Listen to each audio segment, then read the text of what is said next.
YouTube needs to wake up. Any day now. On YouTube. Say excellent connection, but you're not doing anything. There. Ah. Alright, now we're good. Welcome! Hello. Hi. Hello.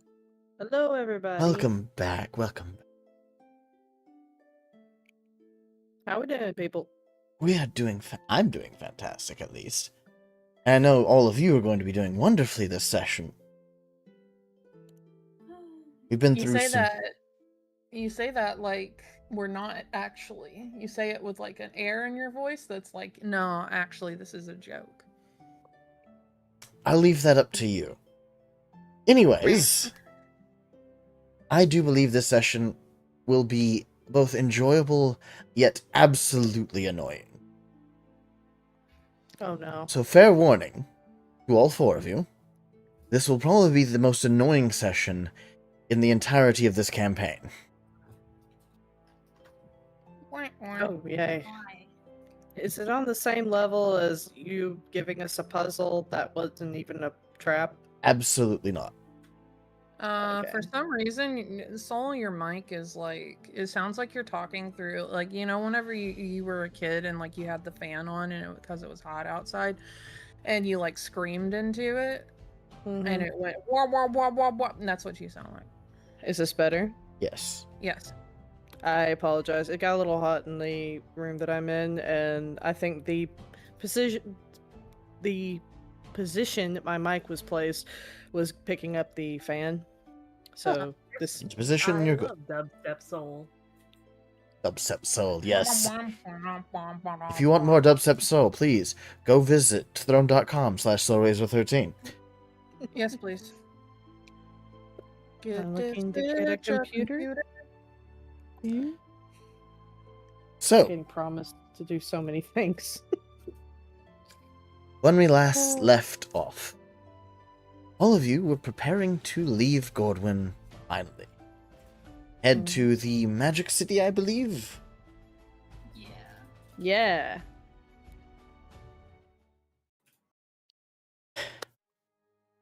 So, you've been given letters to deliver to the Magic City. You've been given provisions to make it through the desert. And you have been sent on your merry way while Damon Dakar continues to write more letters and help try to start the rebuilding efforts for Gordwin, along with defenses and whatnot. Basically taking over the town and the intern.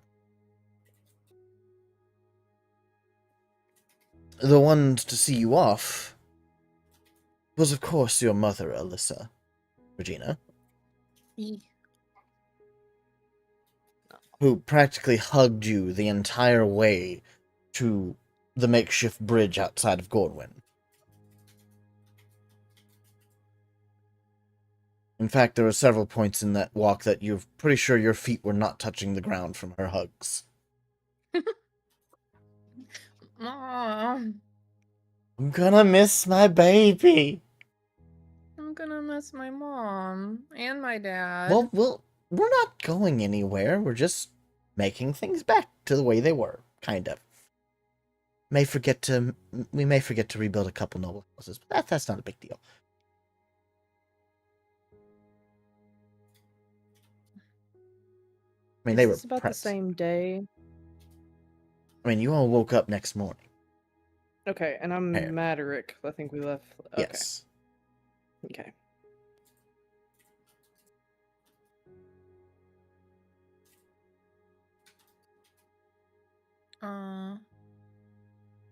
So all of you be careful. Make sure to drink plenty of water while you're in the desert. You find an oasis. Make sure it's an oasis first before you go to it. Could be a mirage. Do you have any tips on how we could go about figuring out that before we get to the... Well, you've got magic mumbo jumbo stuff, right? More or less, yes. I do a lot of It's- magic mumbo jumbo. I don't think I have anything that could precisely detect traps, I guess you could say. Next to Jelly, Fuji just slowly raises his hand. I can detect life.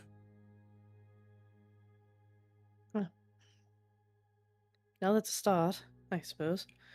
I mean, if there's no life there, then oasis.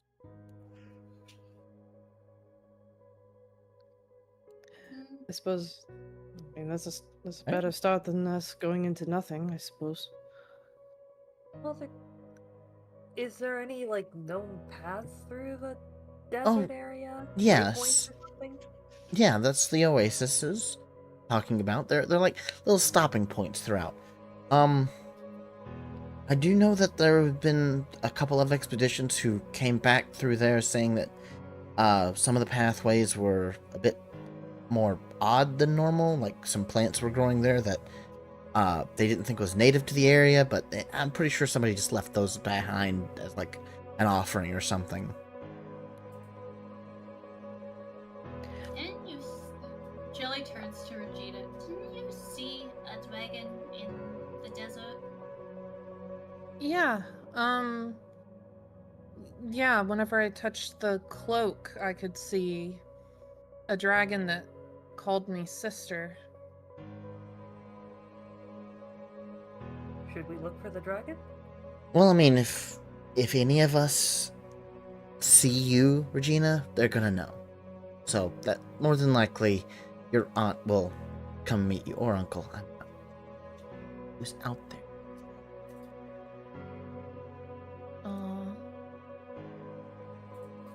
Okay. How will they know? Will they just like sense it, or? Oh, family knows family. It's the scales, isn't it? No, Yeah. Look at you, hun. Yeah. I mean dragonborns are a thing, and yet they have scales, and yet I don't see them as family. Yeah, but they don't look like gesturing that. I mean, you know, there are cute dragonborns, but this. God, I do sound like a bard from the Call of Dragons. Never mind me. Patrick chuckled a bit. Oh, the fact that I know you're absolutely you should be saying not. this to her. You seem to be doing a good job about it. I feel like you're taking my material. Besides, you are the Girl. bard. I mean, Save some for me. Oh, for you're Pete's sake. saying that I'm attractive.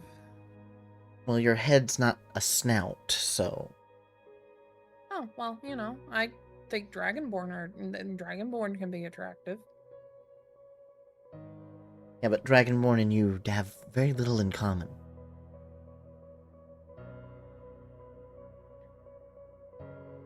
I don't think he was, Pink. Oh, Chuck just says from behind everyone. What does he say? Pink. Oh, yeah, I am pink. You're Good job. like a very floral dragon. Yeah. You see, he agrees. He likes flowers. Chucky, remember, calm breath. Scaring people. Absolutely, there were several children that ran away at that. Even some adults. One of these days we'll figure out how to fix his lungs. Yeah, just not here. Understandable. And It's just remember, anytime you want to talk, should be able to send some letters. Yeah. Sorry, out of character, I accidentally dropped my Shadow Daddy, sticker, and I don't know where it went. I'm sure it will be missed. I will miss it. I was excited about the Shadow Daddy sticker. And no one else was surprised. Well, while we're doing DM question. What? When I got that map of the area, did we get over the desert at all? You did get a map. went about halfway into the desert. Okay. It may be somewhat It's like useful. the edge of that map. I will attempt to consult it on the way. Maybe I'll find something. While interesting. I'll even give you this to you. While using your map, I'll give you advantage on rolls to see where you're at. Ha! Up to a point. Yeah, no, I have no idea where it went. Rip. You'll Clearly find it I stole later. it through the shadows. Yep. It did. Again, no one was surprised. If It's actually definitely under your chair. Yeah, probably. Imagine if I were right. That'd be freaky.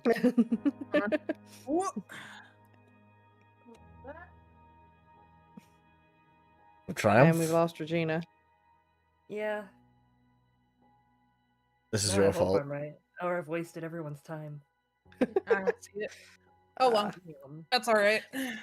So Maderick's gonna look at oh my gosh, my brain just stopped. Regina's Alyssa. mom. Alyssa, thank you. I'm sorry, I keep going from Aurora to Alyssa to I understand. It's the pink. Yeah. There's a lot of Anyways. So he looks at Alyssa and he says, I also have a scale of scrying. If she wants to see, she'd be able to see you'd be able to see her in return. Oh yeah. Wait, what? Wait, A what? scale of scrying. Apparently, Scale of according to my book. scrying? Yes.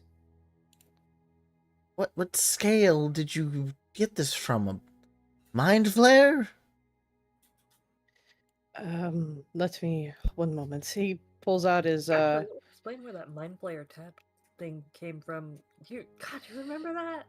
I've been trying to put that out of my memory, Zara, but it's very much in bold in my book.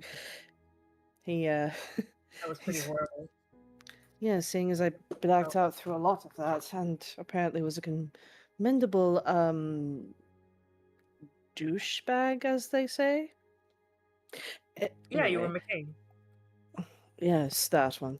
He pulls out his book and he turns back a few pages. Yes, it was a dragon from Which one? White one, big one, big white one. Snowflake! Yes. Why didn't you say you Give- just had a scale of snowflakes? That thing could do pretty much anything. She gave it to me because apparently I mentioned something about wanting to see my father. Well, Well, I guess absolutely it'll work stepfather. then. So Well, we have yes, a ways to absolutely. still see each other. Yes, use that. That's better. Do that. It's, And she, there's like, kind of also- gets up next to Regina and, like, stage whispers, "You gotta keep this one." Who, Matt? Or Maderick? Well, I mean, they're all in the same All of them? body. Yeah, Just keep them. I plan on it. Hey, good. Dress is nice. Not many of them do that.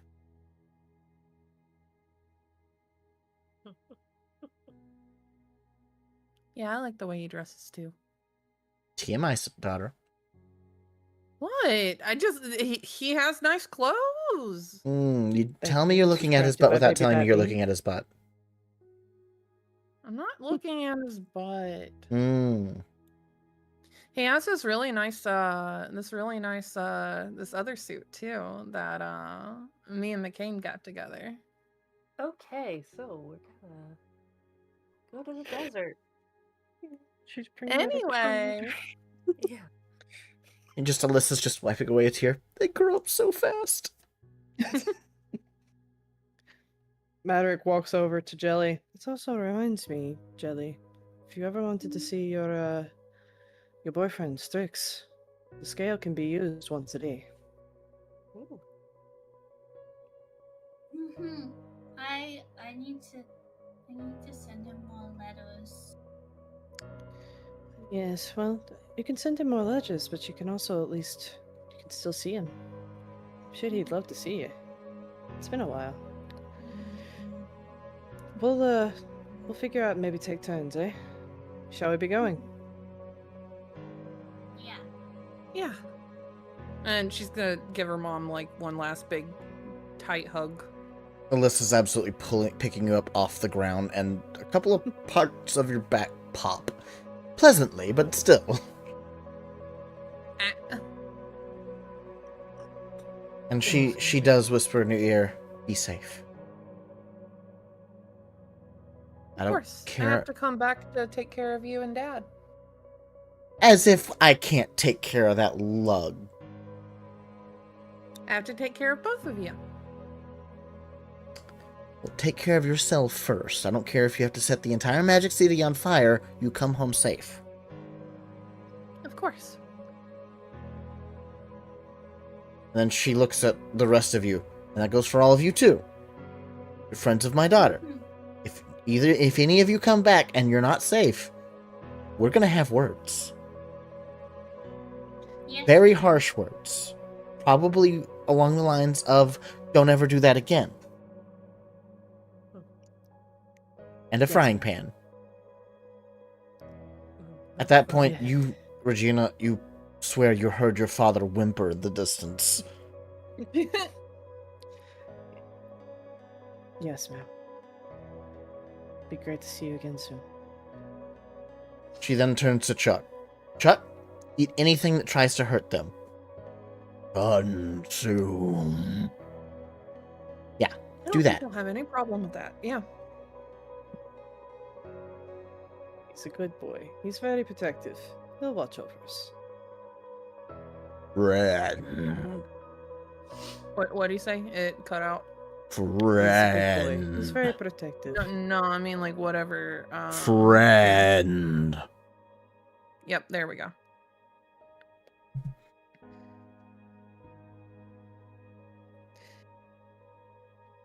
Then Alyssa goes around and hugs the rest of you. Just as tightly.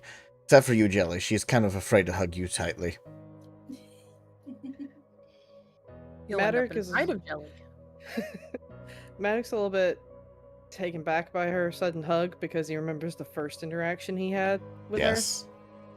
her. And so he's a little bit like, do I hug? Do I... He like just very gently like gives a hug back. Then she lifts you up and pops your back. And sets you back down. Zara, your hug is actually just comforting more than anything. It was just a nice hug. Tight, nice. Jelly, yours is like just it's enough to press against you, but she's just afraid to squish more, otherwise you might. It's like she's trying to gauge how much she can hug you without turning you into a toothpaste tube. And she just doesn't quite figure it out the entire time, so it ends up being kind of awkward. I hug her tightly back. And then she hugs Fuji, whispers something in his ear, and then stands back up. Says, okay. You all need to go now, or I'm going to start crying, and then I'll have to hit you all with a frying pan to get you all to forget. I don't need any more brain damage. Shall we be going then? Yeah, Regina is gonna take Madderic's hand and wave at her mom. See you, Mom. Take care, sweetie. We'll be fine. Little cherry blossom. Yeah, that is not.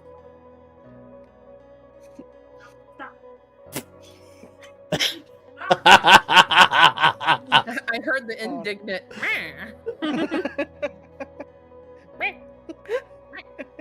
Sorry. It's You're good. fine, it's a cat. We understand. It's not a Oh, yeah, they toy. definitely understand.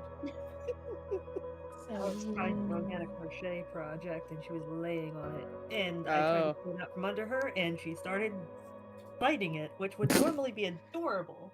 But not my crochet. Not my crochet. Oh, that's delightful. Apologies. I don't mean to be so disruptive. It's fine, it's a cat. Dude, it's funny. It's 80 of those HDs. Exactly. I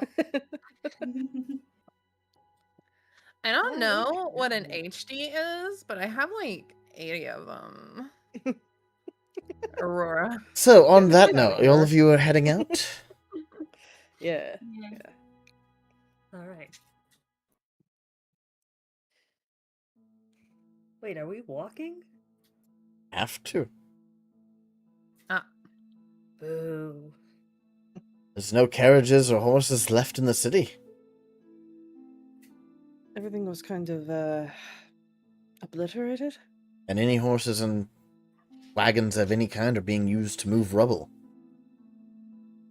Man, we should have gotten a ride on Snowflake too. Snowflake was heading northeast, though. Eh. You guys were heading northwest. Yes, details are important. The devil's in those. No, they're in Reichthorn. That's true. They're not devils. They're just, you know, Oh, excuse me. infernal in Worse. nature. Ow. Lawyers. Oh, they're not worse than the devils. Well, okay, they're maybe worse than devils, but they're not worse than demons. True. No horses, no dragons. It's fine. Oh well.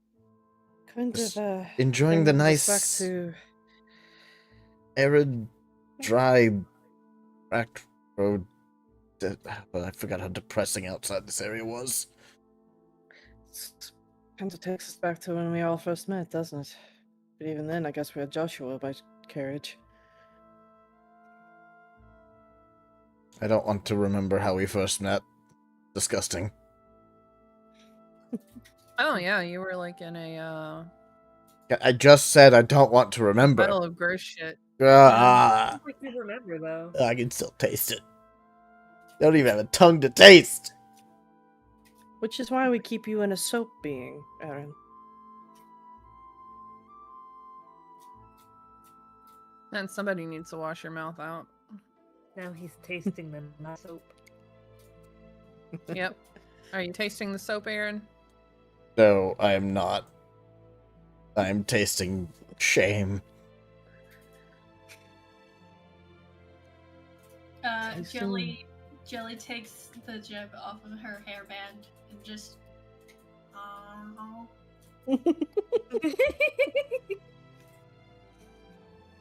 in mouth. Please don't do that again.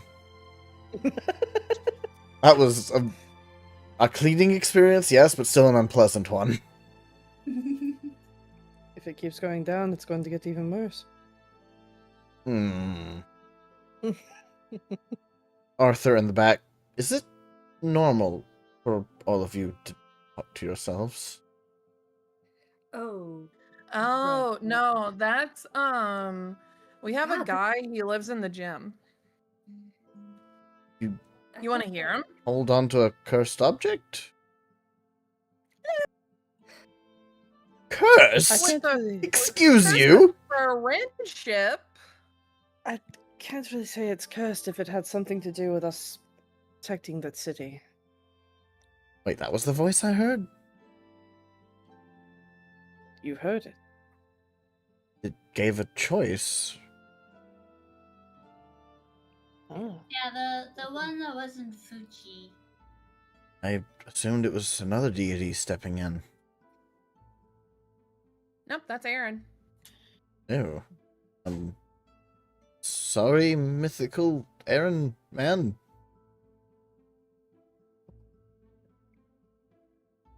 Alright, Jelly, can you just tap me against his armor so I can make a connection here? Just to ask if he's okay with me talking in his head too. Oh boy, you were a robot.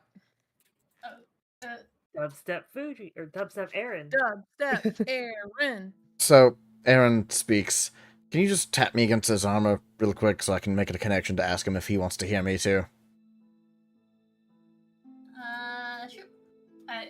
Jelly pulls the gem out of her mouth and just kind of holds it up and holds it against Arthur's outer arm. Just And immediately all of you hear Aaron. Hello, Tin Man? Tin? it's fluid. Hi.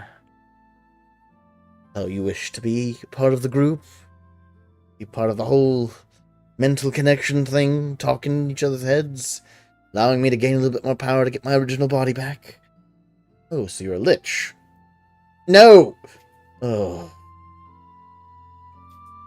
Hey, there's nothing wrong with liches. But I'm not undead. I'm just not dead. And not alive. It's a weird position, alright? Arthur looks at you, Zara. Is this okay? And I'm not really sure. I had been putting off having to listen to him for a while. I never made a deal with him really, but or I guess at this point I have, but What are you talking about? honestly, it's easier to be in on the conversations than to hear them talking to somebody who's not there. It's so weird. Fair. I will acquiesce to speak with you. Oh, good. And Arthur's form flashes red for a slight moment. Ah, hold on. That is very strange. And you've already been hearing voices. It actually already doesn't really shock you too much. Well, for you it makes sense, but for the rest of them, not so much.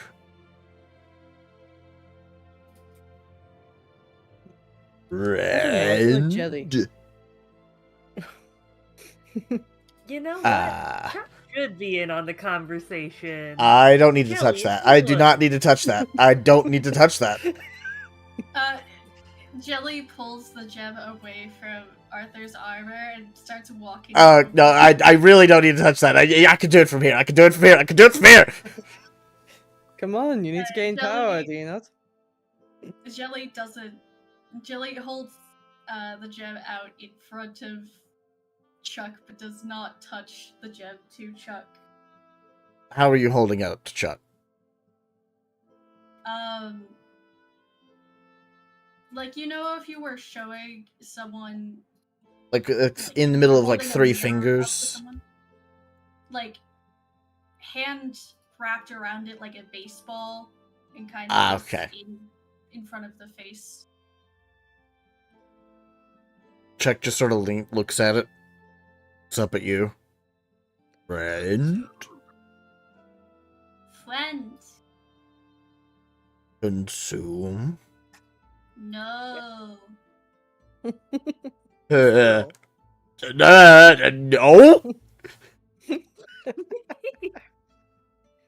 Chuck looks at you, Zara. Oh god, I have to actually roll this.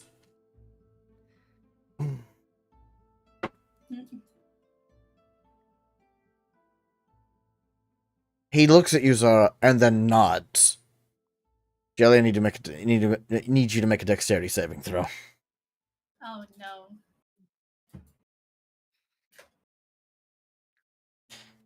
Okay, what die? I know I probably should take it back. It's far too late now. Yeah. Because I rolled how badly he would misinterpret that, and I rolled a 1. Oh no. I think I failed the dex save because that's 4. I'd like to try something. I'll move, if I'm close enough to move forward and help and give advantage on that. Just grab Jelly by the shoulders and yank her back. Or I'll try and grab the gem as well. I mean, Alright. I Yeah, you give the help action with that. Okay. Actually, let's not roll that die then. Pick a different one. Oh yes, dice jail. Dice jail. 5! 1 higher. Jelly, your entire hand has just been stuffed into Chuck's mouth. Ooh. And everyone hears Aaron.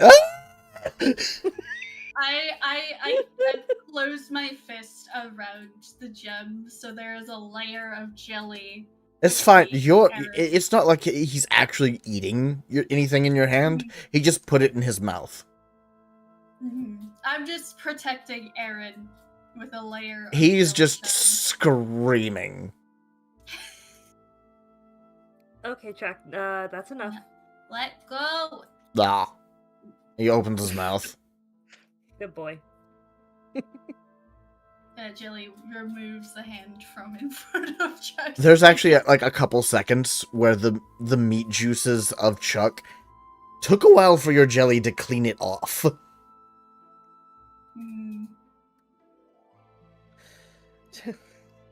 And Aaron's just like, oh god, I'm gonna throw up. Oh god. You're fine. I saw an eyeball in there. You've got eyes in there? A jelly goes over to Chuck and starts trying to look in his mouth. He still has it. He still has. He does still have his mouth wide open.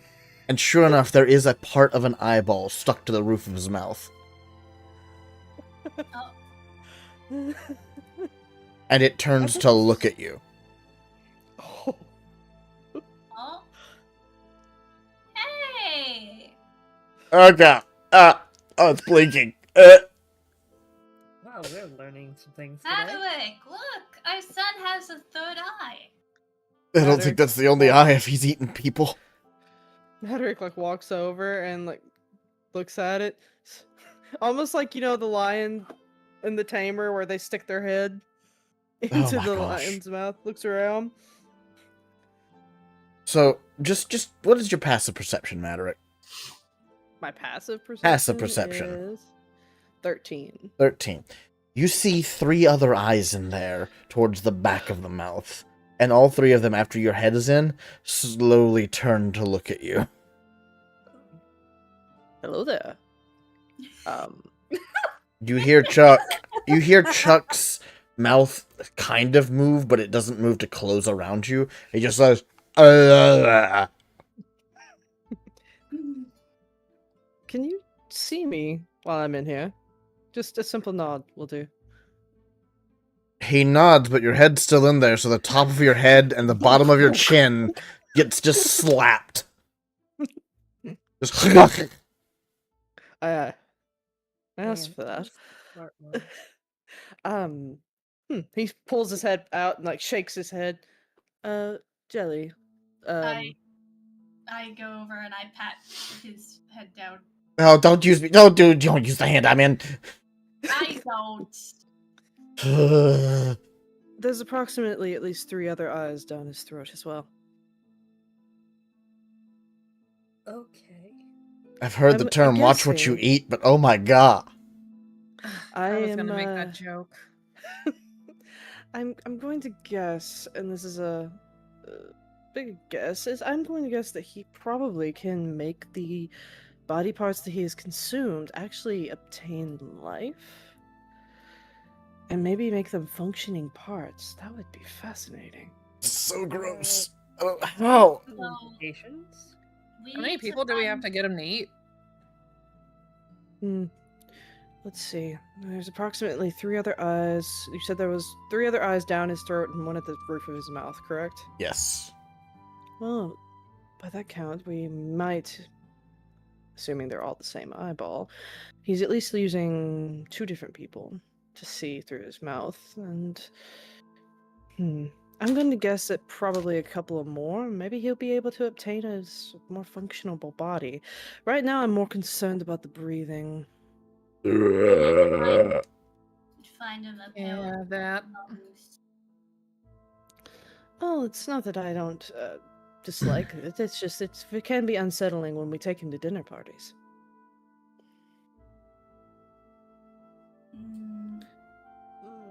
Maybe we should True. we can find like a boar or like a horse, something with big lungs to accommodate his size. I might have the thing for that. You said Oh, a boy, snack bag! and I have the snack bag. I'll reach in and grab out one of the. Arthur just sort of just like does a double take at you for a second. Oh, you know I have silly things, names for things. Right, I'm It's I'm a little concerned with the wording.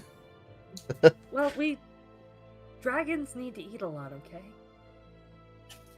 This is true, and it did actually come in handy with me during my what do we want to call it? Your bitey phase. Anemic phase? Bitey. Sure. Spidey. I never bit any of you, though. I didn't, right? I didn't. I'm reading that correctly. I don't believe so. No. Wondrous. Aaron just immediately okay. chimes in. If you'd bit any of them, especially Regina Sarek, would have probably killed you. Yeah. Warranted. So, Yeet. this should work. Eat. What'd you I roll? threw it out, and we got a giant badger. Oh, That's great. Hilarious. He just sort of lands and immediately looks around. And it just sort of just looks at Chuck and just sort of like slowly tilts its head like it has no idea what it's looking at right now. Like you can tell it wants to run, but yet it doesn't because it just doesn't know. this is the part I usually feel bad about.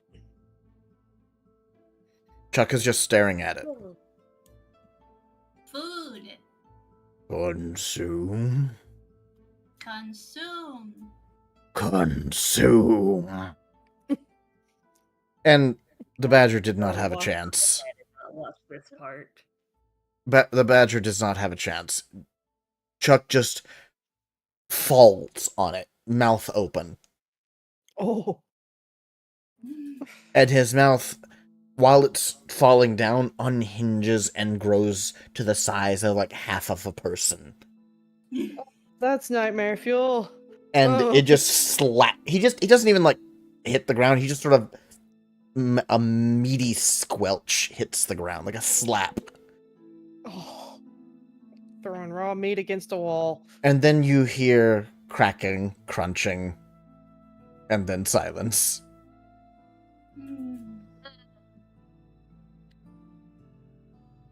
The worst Yeah, part I is don't this is enjoy still- that part. Yeah. And it's still somehow one of the more ethical ways to feed him. Chuck slowly comes up, his mouth just slowly forming back to normal. And now his left arm starts to be a bit more fuzzy. Oh, That's not the part yeah. we needed. Yeah, I think maybe we just need to feed him people. Fuzzy's I don't not know. bad. Fuzzy's No. not Better than meaty. juicy. Oh, it's still dripping meat juice, like it's a wet fuzz. Why?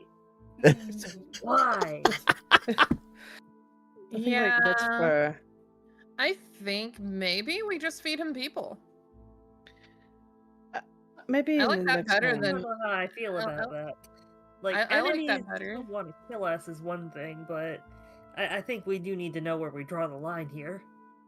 Well, given I feel less bad about him eating people than I do him eating animals, to be completely honest. that you're all Okay. have platinum knights after you, I imagine there's not going to be much of a shortage.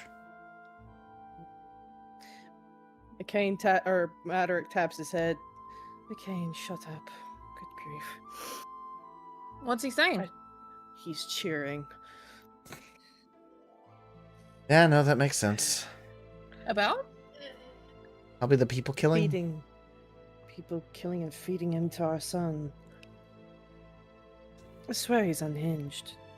Jelly Gracious looks God. over, kind of glances at Arthur and Fuji, and are like, Oh, Fuji I'm is fine. horrified. yeah. He is pale as a ghost. He has his hands over his mouth and just looks like he's about to be sick. Oh yes, I forgot not everybody is familiar Just with all that. Actually. staring at the spot where the badger used to be. Yeah. I think I'm maybe sorry, people. Arthur. I think everyone agrees. Well, now that we got a meal for the boy, shall we continue? Yeah. So much more walking to do. Arthur just sort of like looks down at Fuji and like waves his hand in front of his face a couple of times. I'll just carry him. He just picks Fuji up like he weighs nothing and just sets him on his shoulders.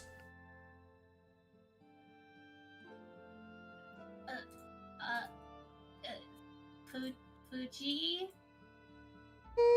Julie goes over. She's put Erin back on her hairband now. Right. Um, Fuji's and just lightly to, like, whimpering. hold his hand. Fuji? Mm-hmm. Yeah.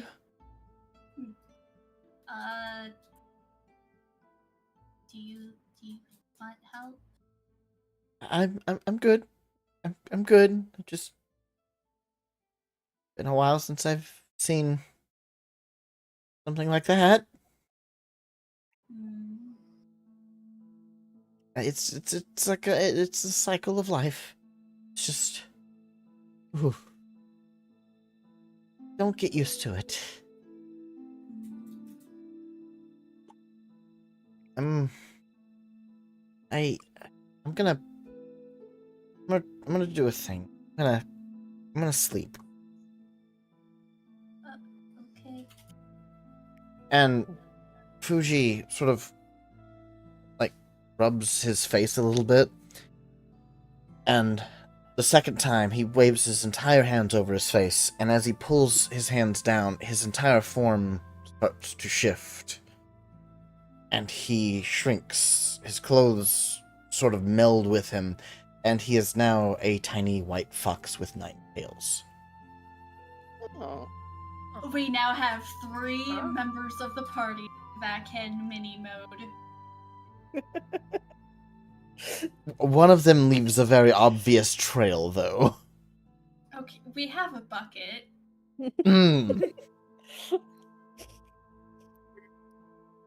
I think Jelly just keeps Chuck's bucket like in places just... like her rib cage. Yeah, that makes sense. Just to keep it around. Yeah, Fuji is about the size of a fox kid. So, tiny fox. And he jumps off of Arthur's shoulders and lands around yours, Jellies, and wraps around your shoulders. So, you have a very fuzzy collar now. Yes. Yeah! Jelly is petting the fox. It is eyes closed, wrapped around in its tails, just trying to sleep now. Aww. It's a baby. That's disturbingly cute.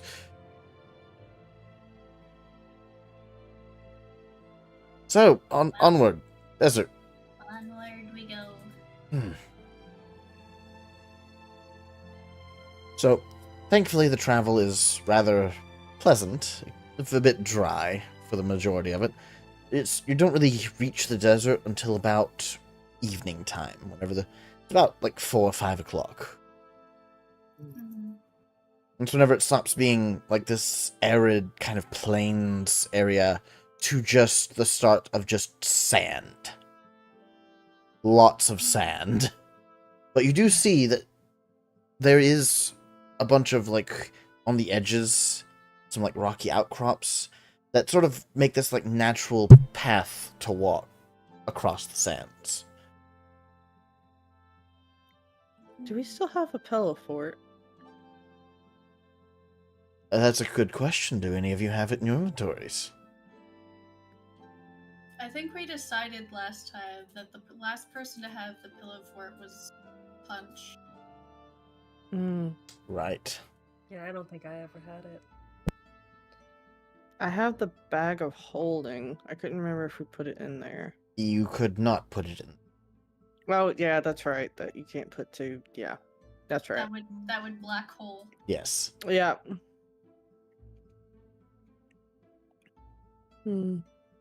Yeah, I think Punch has it. Dadgummit. I think we would have, brought a tent or two with us. You absolutely were given tents. Yeah. Like I said, you were given provisions to, like, set up camp across the desert. Mm. But as you all entered the desert, and the sand was starting to crunch underneath your feet, it took a while. Like, you got far enough to where the entrance to the desert was far enough away that you could just faintly see it. And Jelly, you noticed about 20 feet ahead of the group, the sand start to shift very slightly, very small area. Mm. And a scorpion's tail came out first, followed by the rest of a scorpion. You're the only one that notices the scorpion's wearing a monocle. How is it dark out? It's like evening time. Not dark, but it is starting to become like dusk.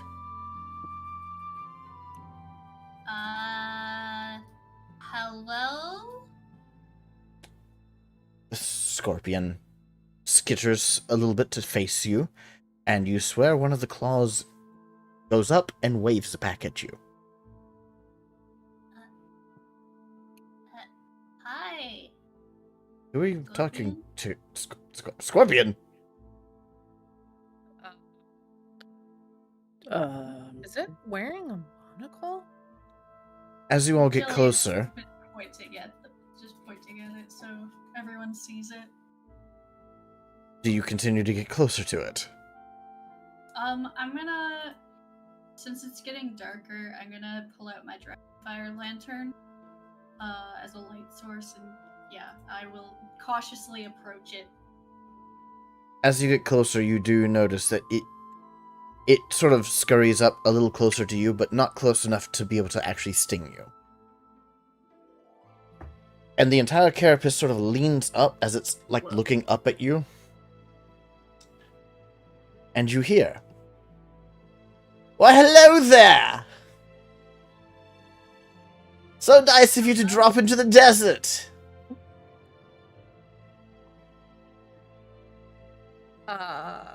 Nice to meet you.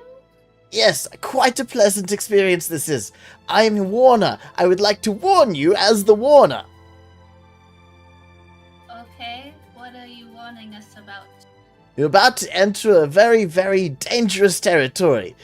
One filled with rife and dangers beyond imagination. Uh-huh. So, to prevent you from suffering a fate worse than death, I warn you that you must respect the name Chad Chadstone, the chaddest Chad to have ever chatted. No. Okay. Okay. If you do not respect Chad Chadstone, the chaddest Chad to have ever chatted, you will suffer a death most horrifying. Is there like a hospitality ritual we have to do, or just don't Every time you refer to Chad Chadstone, the chaddest Chad to have ever chatted, you must state the full name of Chad Chadstone, the chaddest Chad to have ever chatted. That is how you put respect on Chad Chadstone, the chaddest Chad to have ever chatted, name. Okay. Don't worry, don't worry, Chad Chadstone, the chaddest Chad to have ever chatted, will be along shortly to help you through this desert. I think we're good. Okay. Yeah, we're good. Let's go. Quick. Okay. Is that everything you need to warn us about, Mr. Warner? Absolutely. Thank you for warning us about Chad Chadstone, the chaddest Chad to have ever chatted. So glad you're on board. Are you always a scorpion? Well, yes, I'm Warner. Okay. Of course. Oh, before I forget, can I have your names? No, No. absolutely not. Well, it was worth a shot. Yeah. Bye now! And he scurries back under the sand. Arthur just sort of Um, just stopped, looks at where the scorpion at, and looks over at the desert. Is this really worth it? You know, Yeah. I'm starting to think that maybe your mother might have missed out on some things to tell us. Apparently about Chad Chadstone, the chattest Chad to have ever chatted. And it wanted our name. Oh, yeah, no, that was definitely a fake creature. You are knowledgeable of these things? I read a few books. Ah, Mostly romantasy. But I'm not really surprised by that, darling. Anyways, we should keep going. Yes. Jilly will lead the way with the lantern.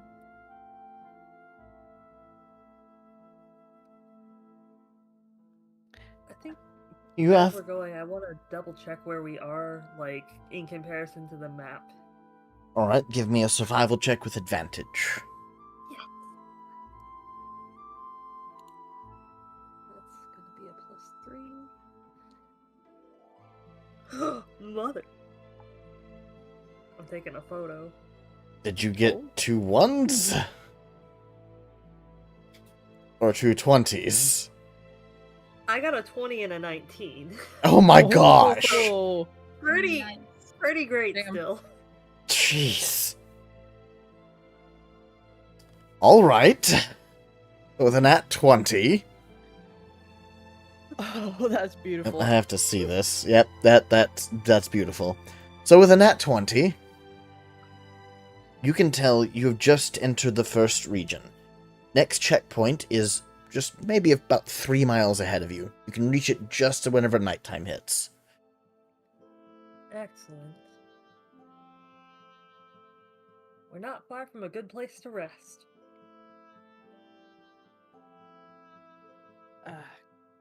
After that, I think we're going to need a lot of rest. Mm. I think I'm going yeah, to it's not throw really up. rare that you encounter, you know. Fey creatures in the desert. Why the desert?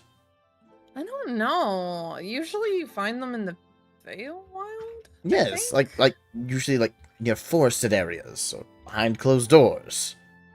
Do you I think think I found a works few in the for- realm of magic, but I don't remember. That makes sense. Just the desert? I have the suspicion that things are going to get a lot weirder as we get further in. I hope not. I mean, I this hate is the the way Fae. to the city of magic, right? Yeah, yes, but like the Feywilds aren't near cities.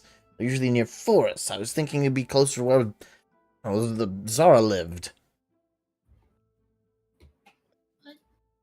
Yeah, I tried to avoid them. Yeah, just I hate the Fae. I hate them so much. The twisted words.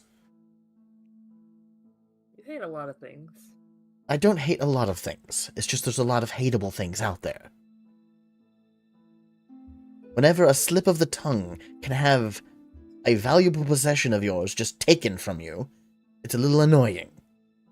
I wish you would let me be Aurora as an NPC.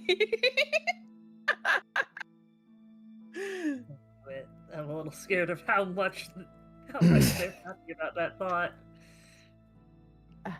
Don't you worry. Oh, No, I hell worry. yeah! I worry. Oh, jeez. I love Aurora. So, I like to watch Fae chaos from a safe distance where I'm not involved at all. got some bad news for you. See, you remember how I said this is probably going to be the most annoying session out of all of them? Is it because of Chadstone, the chattest Chad to have ever chatted? Yes. Okay. Can we feed him to Chuck? Wait, did Zara say that?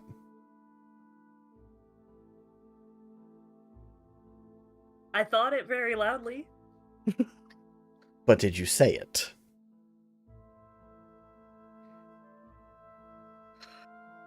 once again, I'm torn between the sensible thing and the funny thing, so I'm gonna have to flip a coin. Flip a coin. Heads, I said it. Tails, I didn't. Ha! I didn't. Hmm. Okay.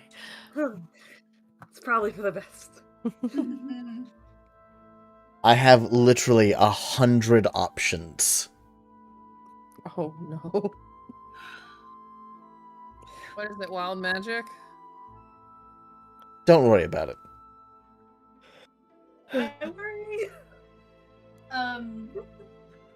Aaron, since we were prepared to go into the desert, with the last long rest, I traded one of my spells for a different spell. Oh, by all means. So I now have create food and water.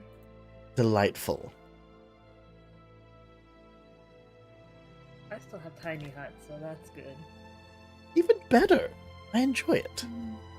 Oh, I just remembered I can hear heartbeats. You I'm can. worried about finding living creatures. I can hear heartbeats. That you can. Yeah. Do you remember the range on that? Let's say it was 60 feet. Are you sure? I'm looking. It's been a while since I've looked at his. It has. That's why I said it's probably best to confirm. So in my notes, apparently I did not know either see or hear heartbeats, and that's all I got. I believe what I said was 10 feet. 10 feet. Okay. 10 feet. Up to 10 feet.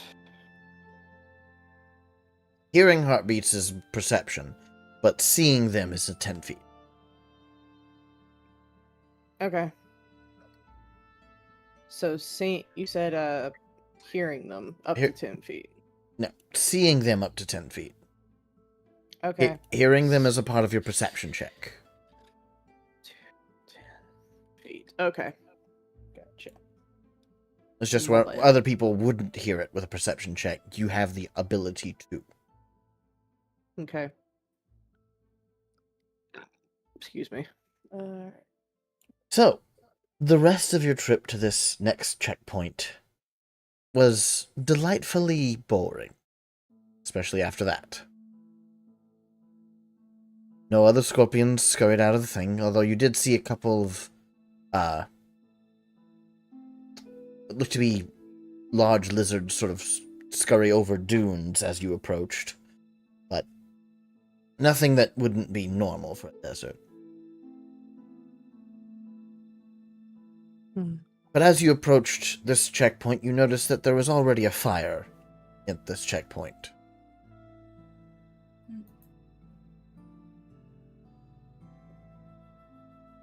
And next to the fire, you saw a person digging in the sand. Rather large figure, about 6.5 feet tall. Rather, they look rather beefy for their size, but they're just sitting there just digging in the sand. A very large pit. Jelly stops and turns to Chuck. Not food.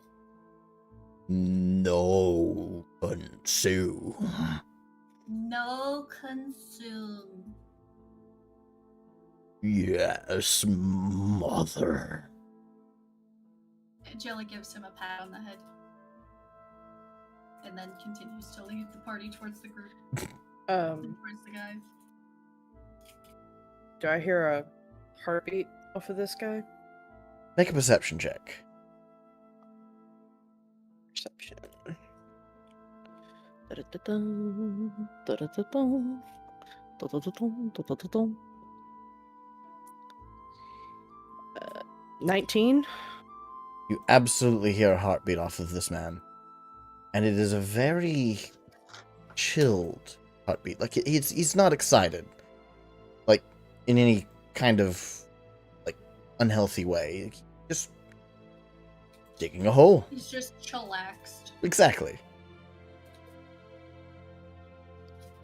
I look at the others. It's real.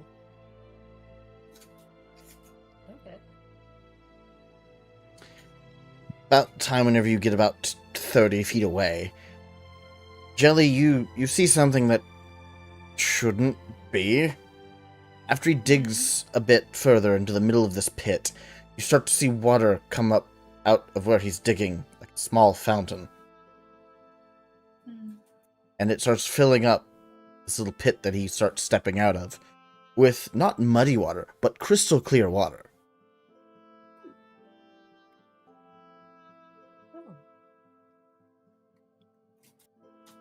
He steps back and just sort of puts his hands on his hips as he stares at the water. And then he looks to his left and waves at something to come closer. And from the sand, about 8 alligators come out of the sand to go and just sit in the water. Oh. No. And they are just chilling and having a bath now.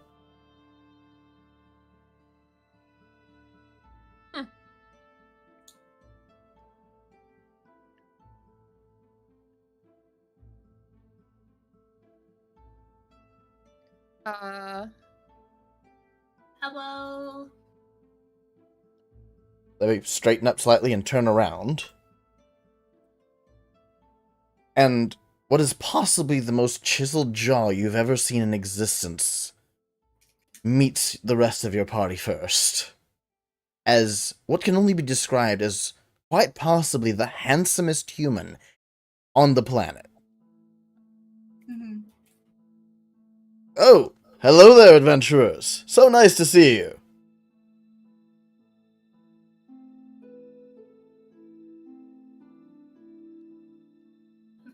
Hello. We were told by a little scorpion. Ah, Warner. Great man, that. How's he doing? Good, I think. Glad to hear it. I always worry about him, since he's always so close to the edge of the desert. He's usually meant to stay closer to the inland of the desert if he wants to survive, but if that's the place that makes him happiest, then that's the place that makes him happiest. Anyways, it is a pleasure to meet all of you. I am Chad Chadstone, the chattest Chad to have ever chatted. Nice to meet you, Chadstone, the chattest Chad who ever chatted. So, Pleasure to meet you, Chad Chadstone, chattest Chad who has ever chatted. what brings you through the desert? We're on our way to the City of Magic. Oh, I can have you there in jiffy. I'll be about 2 days' travel if you don't mind the journey. What's the catch? What do you mean, what's the catch?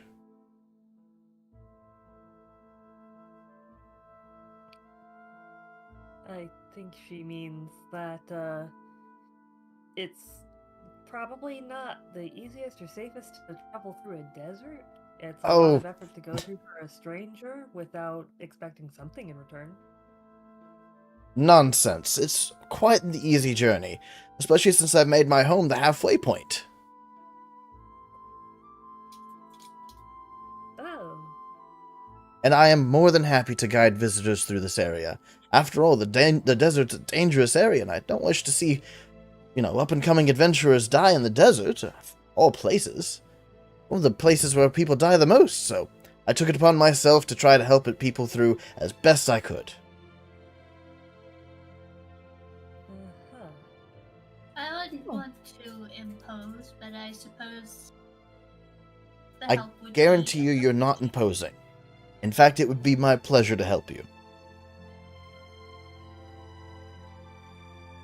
Well, thank you very much, Chad Chadstone, chattest Chad who has ever chatted.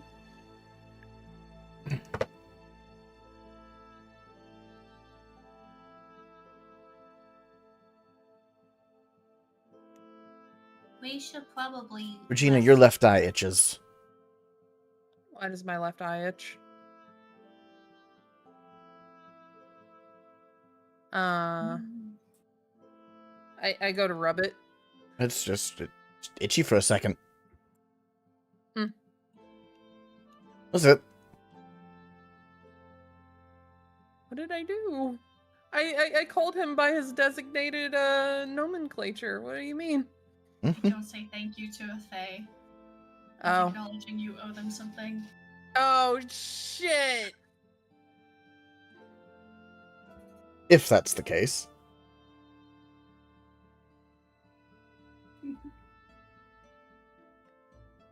Anyways, Chadstone, the Chad who've ever chatted, ends up walking over next to the fire and starts feeding the fire a bit more wood before he starts laying out areas to set down food, but doesn't set down any food. I'm hoping you guys brought your own food. I believe I've only brought enough for myself today, but I can go out and hunt for more tomorrow. I am more than capable of providing food for us to eat. As long as you're more comfortable with that. So that's the whole point of this. But I do suggest you use the trays in order to lay your food on top of for now. Personal preference, of course. I take a look at the tray. Give me a perception check. Okay. This is payback for the do me a favor, isn't it? Absolutely not. I had this planned months in advance.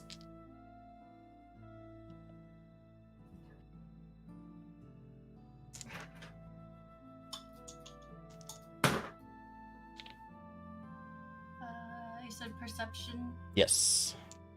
21. It is. All the trays are normal wooden handcrafted trays.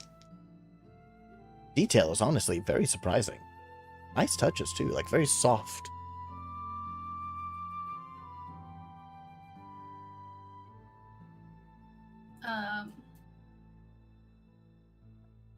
Nothing Jilly magical will- about them. You can tell that for certain. Jilly will go over and begin to do the create food and water. So yeah, a whole slow of food and water just appears on the various trays.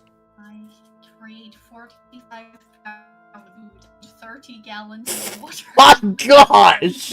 Containers within rain. Enough to sustain up to 15 humanoids or 5 steeds for 24 hours. As he starts to see you casting that spell, Chadstone, the Chad who've ever chatted, actually starts setting out more trays, but more in line with the pond next to them, to where more food can be made over there. Any leftovers. He basically just set up tables for the alligators whenever they were done. Yeah. I'm feeding the alligators. Sorry, not the crocodiles, they're alligators.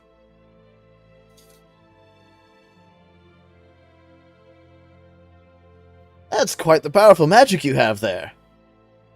Obviously, you've practiced your craft. I have.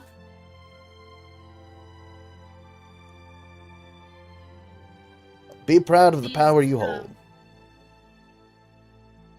These trays are quite ornate. Well, I had some extra time on myself. Of course.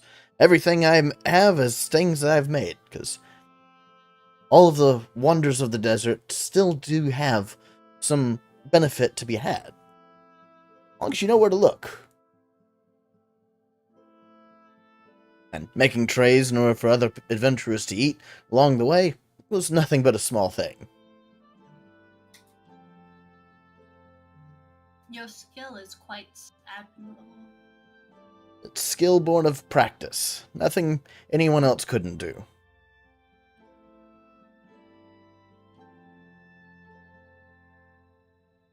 Well, shall we eat?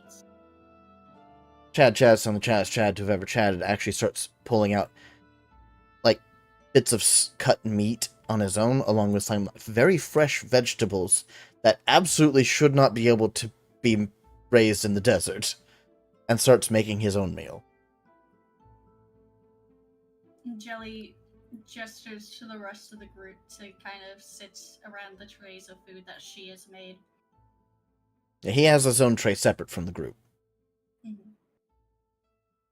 Zara's gonna try and sit far away from Chad. Without looking to like it's insulting, but Arthur sits between you and Chad. thank you. Yeah, Regina just takes a seat wherever's open. Maddox will sit beside Regina. Which side, left or right? Right. Okay. Jelly will take the nearest spot between the group and Chad, so the chattest Chad that's ever chatted. There. I will designate myself the diplomat Fair enough. as the player most excited to Deal play with... with Fae rules. I've won Truth or Dare against a Fae actively trying to kill me twice. Lovely. I defer to your judgment because I lack it. I was obsessed with Fae as a kid. Same. I mean, I read some Holly Black, but it always seems Ooh, so I liked Tithe as a kid, but as an adult, it's yeah. yeah, it's real fucking Yeah. cringe as an adult. Yeah. I had a fairy familiar in a Castlevania game. Yeah, that's about the As far as closest. it goes. Yeah, that's fair. I have an incredibly beaten up, well loved copy of The Runes of Elfland by Brian Froud and Ari Burke, and it is the basis for an entire magic system in a world building project Leo and I have been doing for 10 years. That's awesome. I'm just currently reading Emily Wilde's Encyclopedia of Fairies, so. But yeah, I love Fae shit. Fae shit rules. So, I was the type of kid, I had like a bag in my room that was specifically in case I was getting kidnapped by fairies. that's delightful. It had all sorts of trinkets to barter with and That's snacks delightful. and water bottle. My doomsday prepping as a kid was making sure I went to bed with a specific pair of red shorts in case on nights where it was storming, in case I was like taken to another world like Kingdom Hearts, and I wanted to have shorts like Sora. So. Back to the Anyways. story. This is getting too wholesome. The different Anyways. Celebrate neurodiversity, understood. Chadstone, as he's prepping his meal, occasionally looks over to his right and starts talking to the alligators. Do any of you want some? And about 4 of them pop their head up out of the water and just, like, open and close their mouths, like, 8 times. Ah, alright. I'll make sure yours is extra spicy then.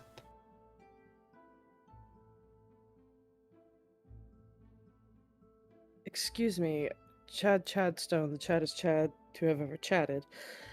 Are these your pets? Your friends? One moment. Brother, you referred to them as pets. I think that's offensive. One moment. So, first off, Maderick. Mhm. Nice.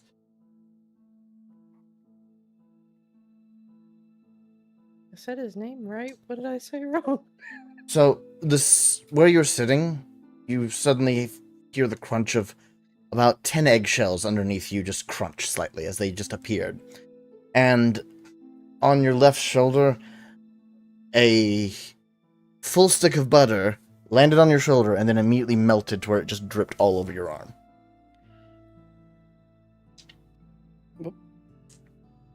No, these are not pests of mine, absolutely not.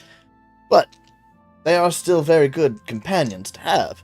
I just found them earlier today, drying out in the sand, and decided to give them a place to freshen up.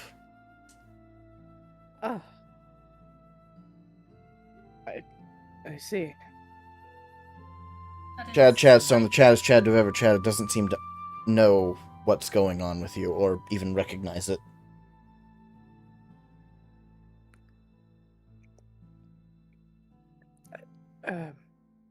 That's Right. quite kind of you. I heard a dice roll.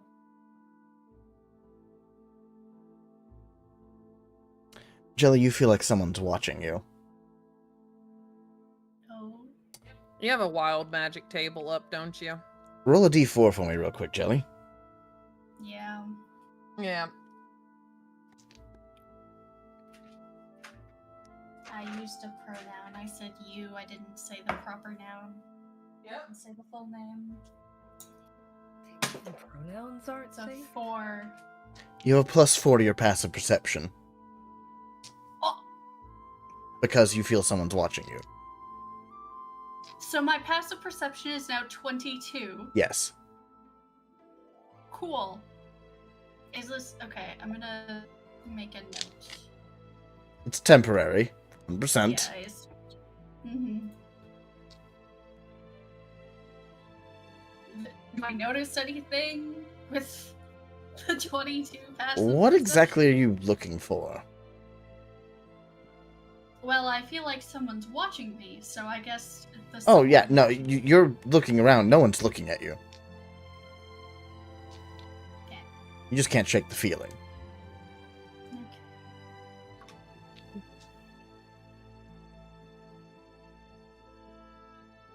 Now, retell what you just asked, because I honestly forgot.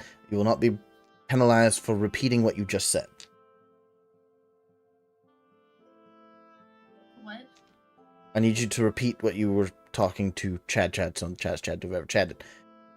I said that's quite kind of you, referring to Right, the alligators. getting the alligators. It is simply the bare minimum that should be expected of anyone.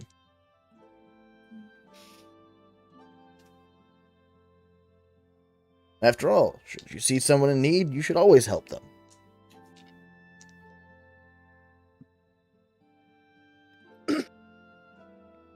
Tis a thing that more people should believe and follow. Even if they don't, I'll do enough for all of them. At least in this desert.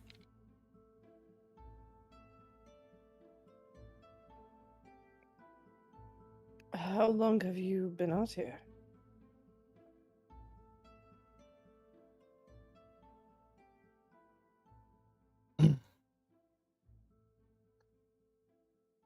Dice roll. Yeah, be happy. You is not okay. Maverick, Be happy you with the were proper covered- noun every time. Maderick, you are, as you talk, you're covered in a healing light that you recognize from Jelly casting it on you before as Cure Wounds. Oh, Nothing happens, of course, but I wasn't aware I was harmed yet, but thank you. and Chadstone, the Chad who've ever chatted, just simply looks over at you and just smiles.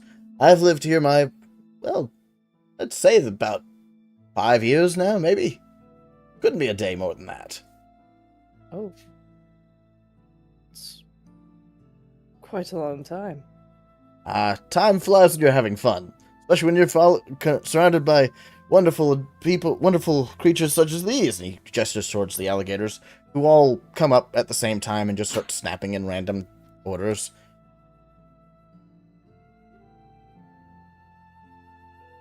They are very adorable.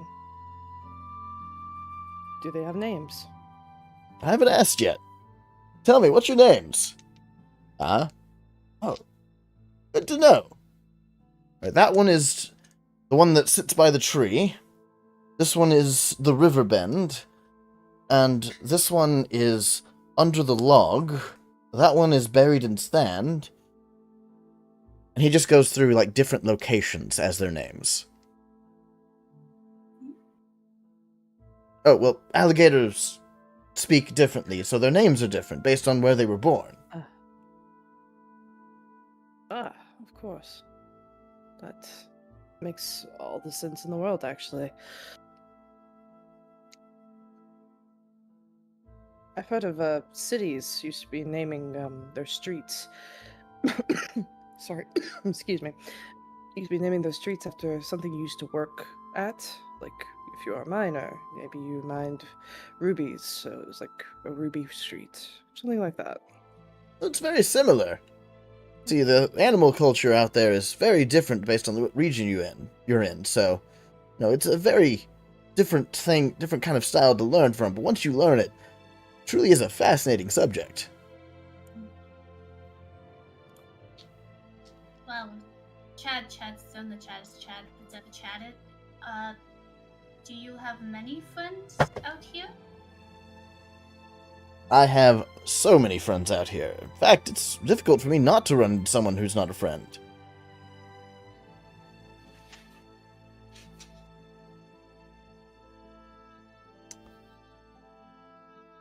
Do you tell me, Chadstone, the Chaddest Chad that has ever chatted, have you ever been to the magical city very often?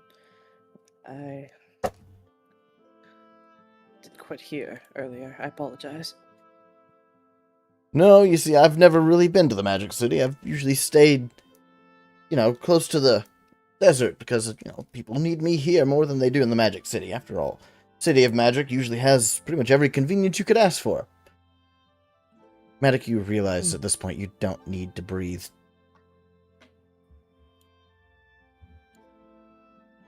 I didn't need to before anyway, but now I'm even more concerned. Yeah, that like instinctual thing, like even though I don't need to, I probably should to keep appearance. Even that instinctual bit just says, nah, you're good.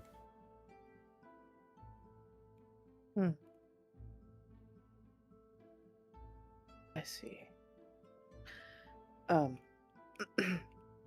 He kind of like looks a little bit taken back, but I guess it's like a sense of calm as well.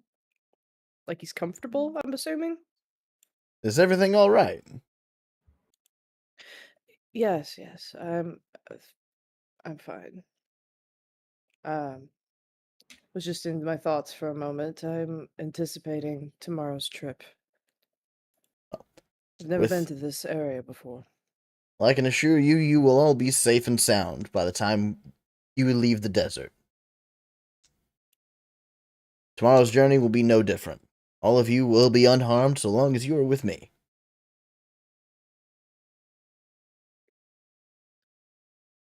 Well, you know what? Anything exciting along the trip we should be looking forward to? Well, I could probably introduce you to my younger sister. Oh no. Chadstone, the Chad's ever chatted, has a younger sister? Of course. The darlingness thing. She's really just likes being home, though, so I usually tend to travel without her, but every time I come home, I always try to bring her an extra story. She loves stories. We have many stories that we could share. Oh, she would love to hear them.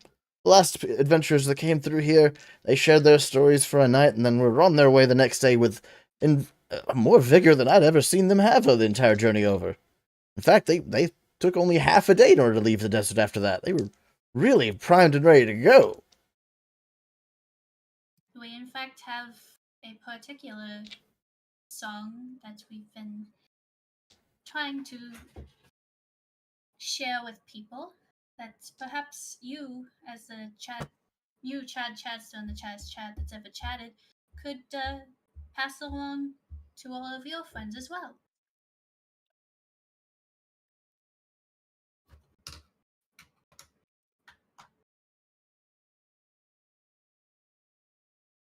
The bucket inside of you, Jelly, the handle flipped over to the other side abruptly. During the middle of your conversation. Well, I'd be glad to hear it. After all, songs are a wonderful way to pass the time in pleasant company. I myself only know how to play the drums, but I'm working out to play the flute, but of course, without anyone around, I don't wish to harm their ears with my horrible playing since I'm still learning.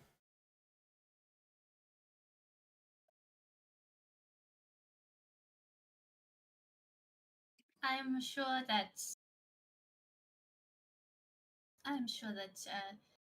you with Chad's on the chattest chat that's ever chatted would be, you know, I'm sure your learning is going quite well.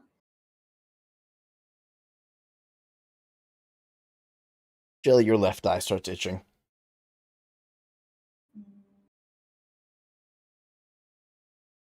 The rest of you easily notice this, since Jelly is all one color. Jelly's left eye is now purple. Uh-oh. Done.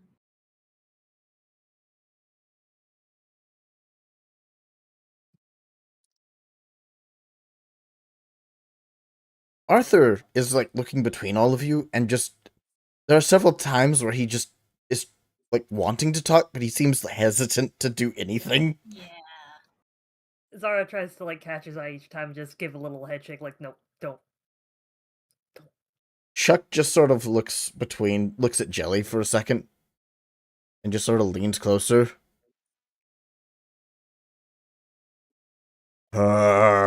Purple. Oh. Purple? He pulls up his hand as a finger, and then just jams his finger into his own left eye.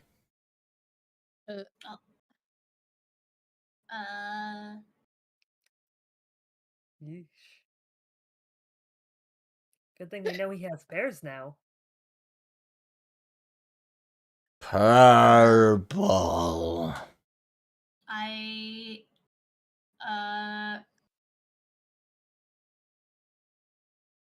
I try to take my eye out. That seems You to say sort it's of- purple. You just sort of just like stretch your eye around, and absolutely, your left eye, just the eye part is purple.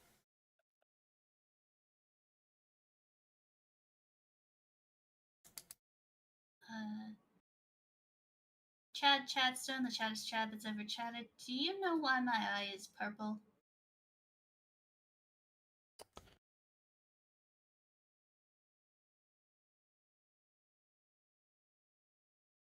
Oh no. Chad looks at you very confused. Wasn't it always purple?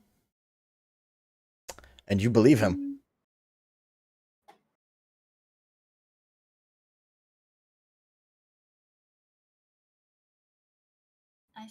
I suppose it must have. That was very good timing with that one, actually. And also poor timing. Aaron just sort of speaks in all of your heads. Okay, what is happening?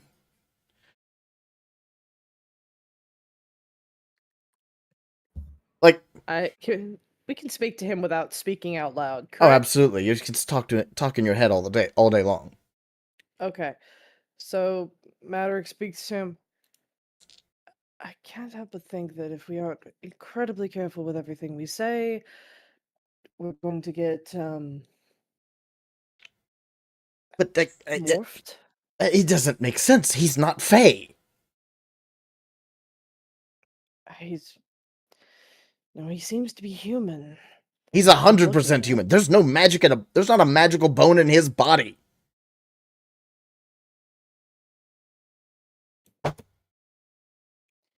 There's nothing. This is the point at which I am now thinking very loud. Maybe we should just feed him to Chuck. Jelly, Everything that's Like him. the ruby moves slightly. And the rest of you notice the ruby itself forms a chin that matches Chadstone, the chattest Chad to have ever chatted chin. God. What is happening?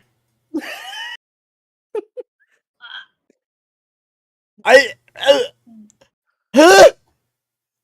Well, Chad, sir, the chattest Chad that's ever chatted. We must go to sleep, I think, to prepare for the rest of the journey. follow. By all means, rest up. I suggest doing that. Setting up your tents over on that patch of sand over there. It's a bit more firm. It has a rock slate underneath it to prevent you from sinking too far.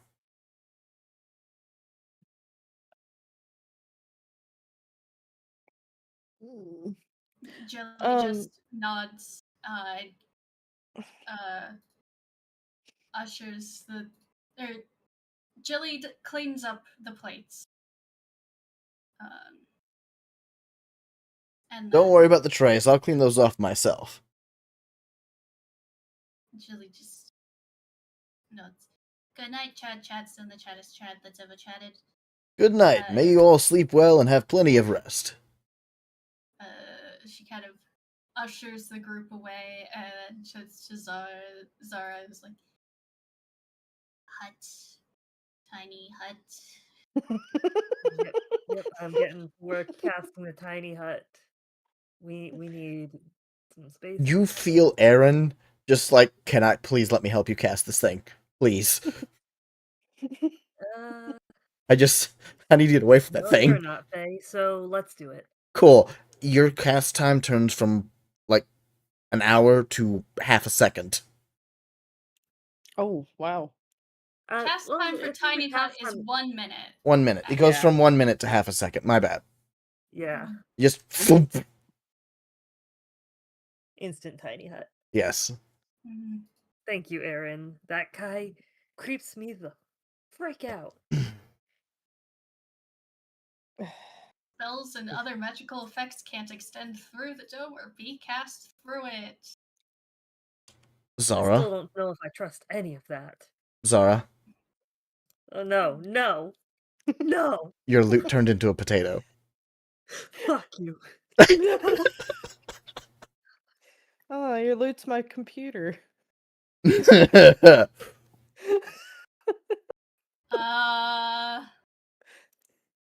Undo this. Undo this right now. I'm gonna try something. If it's okay. I'm But- scared to try it though. What do you want to I try? see. Okay, I've seen the loot go potato, right? Mm-hmm. You cannot What? eat it. No, I'm not gonna eat it.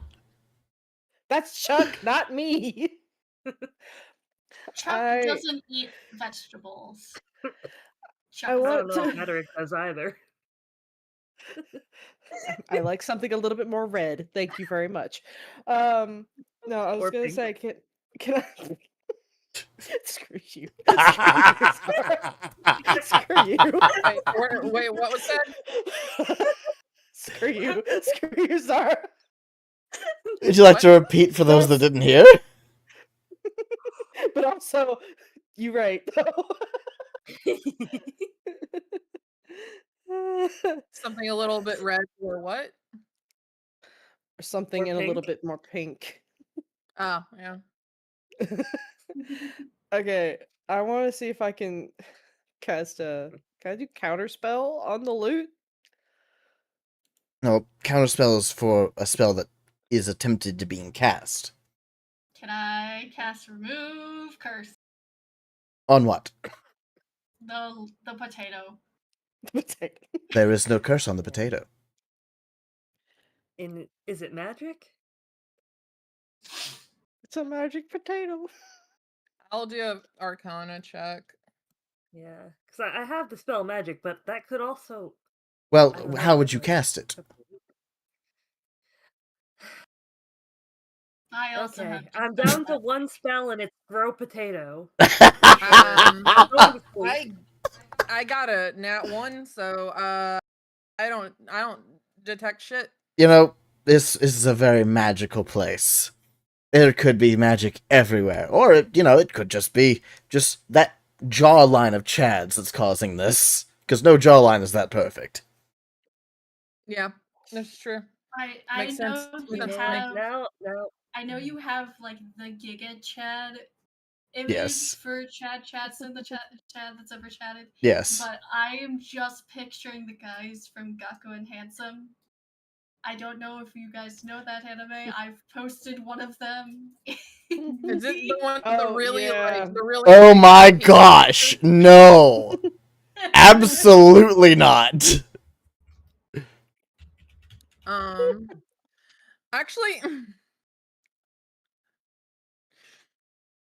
just because I'm a little shit. Hey, Oh, Chad no. Chadstone, the chattest Chad to have ever chatted. Didn't your didn't your sister want to hear a story?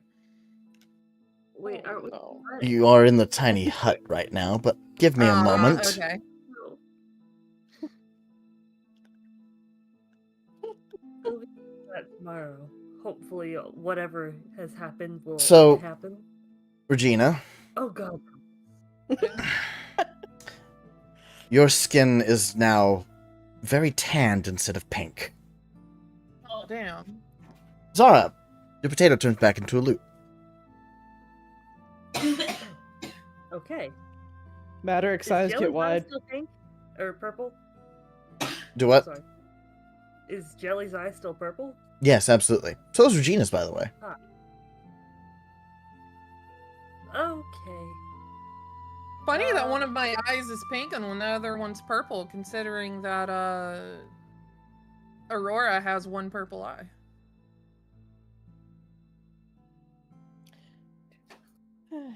Coincidence? Perhaps. I doubt it. Okay. Doubt it. Well, I insinuated that Chad, so the chattest Chad that's ever chatted, should spread a song which is asking a favor. So that's what my purple eye is. And yours dear. is because you said thank you, which implies that Yep. you owe them a favor. Yep. So, dear. hopefully Hmm. I can resolve this before we leave. We need a solid plan for how to deal with this whole situation without causing any further chaos or I would favors. attempt to dispel magic or remove curse on my eye, except I am completely convinced. That's that the it's way. That's the normal. way it's supposed to be. Yep. Yep. Just me and the hammer all over again. So I'm Chad afraid if I Chadstone tried the to Chad. dispel magic, it would make things worse. So Chad Chadstone, the chattest Chad who has ever chatted, did not hear me. No, you're in the tiny hut. He's feeding alligators right now.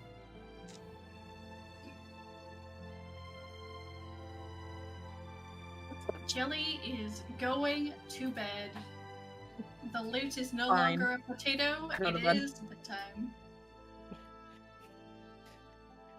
Maderick is looking at Regina kind of stunned for a moment. What's going on? I he's just kind of pointing at her. He didn't realize he had a type until just now. Damn. And it's been taken away.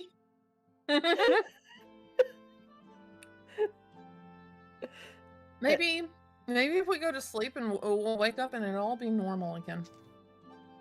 Let's hope. Yes, we should do that. Right. Bed. Need. Yes.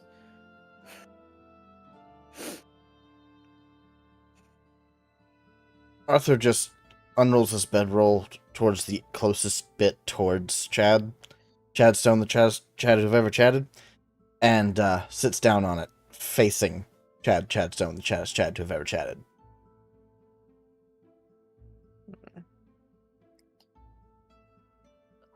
Zara's gonna set up her roll next to his. Listen, just don't end up owing you know who any favors.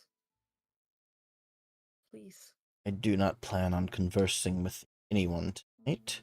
I'm merely standing guard. Okay. Probably a good idea. Should we take turns standing guard? No, Yeah, I we'll can. take shifts.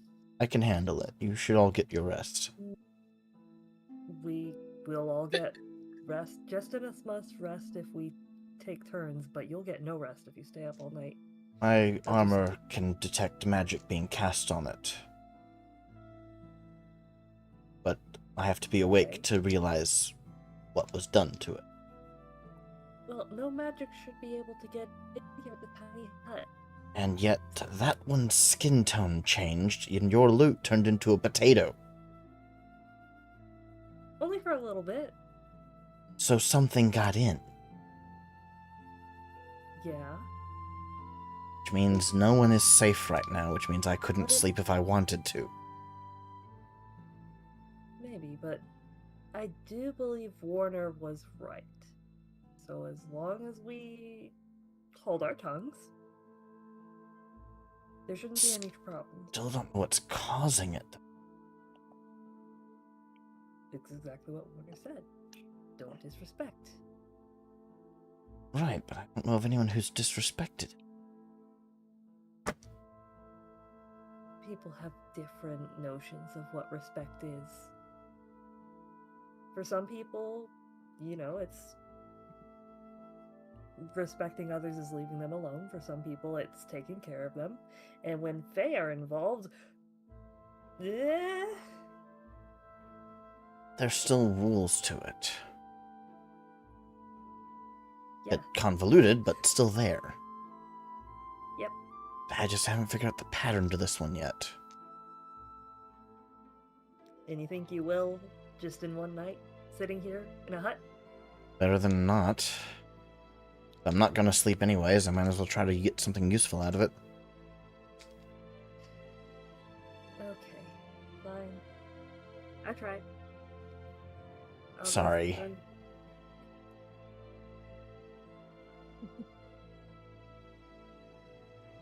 Good night. Good night. Rest well. You too. Or, wait, no. I understand. It's been a long day. It's a desert. Yeah. I'm thirsty. Tea? He would be great. He starts setting up his tea set. And makes a pot of tea using a small flame comes from his gauntleted left hand in order to warm up the tea. So when can you do that?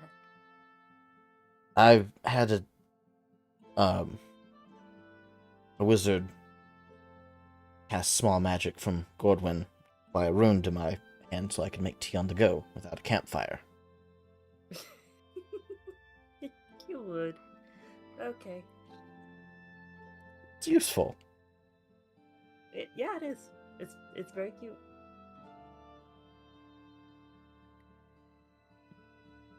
You're gonna break the poor boy.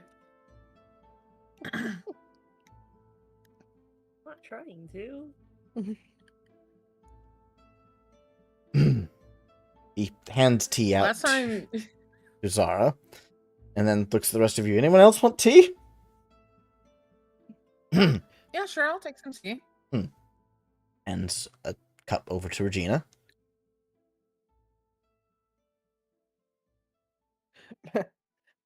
Maderick is still just like looking at Regina, still a little bit stunned. I sipped the tea.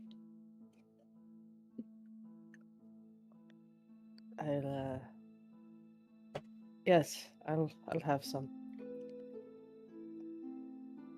Regina's skin tone starts to turn back to pink from where she drank the tea. Maderick, a cup is put in front of you. From Arthur. It's one of those moments where it's like he's still looking at Regina, but he's like feeling around for the cup. And he grabs it and sort of takes a sip. It's a little bitter, but still has a nice fruity flavor. Jelly will also take tea. Get another cup from Arthur. As soon as you start taking a drink, Jelly, your left eye stops being purple. Yay! Arthur, out Yes? of curiosity, how did you make this?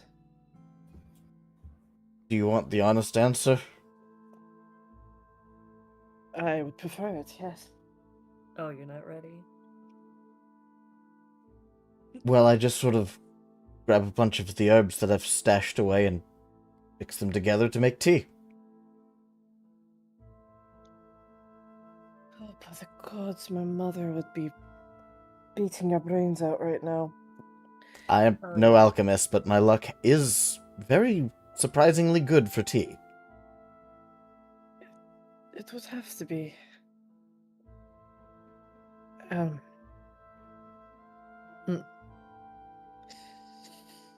Right. So I'm going. Do you ever know if you ever passed through something magical while collecting these? Probably several times, actually. Makes sense. It was early in my adventure, so I had no idea where I was going or what I was doing.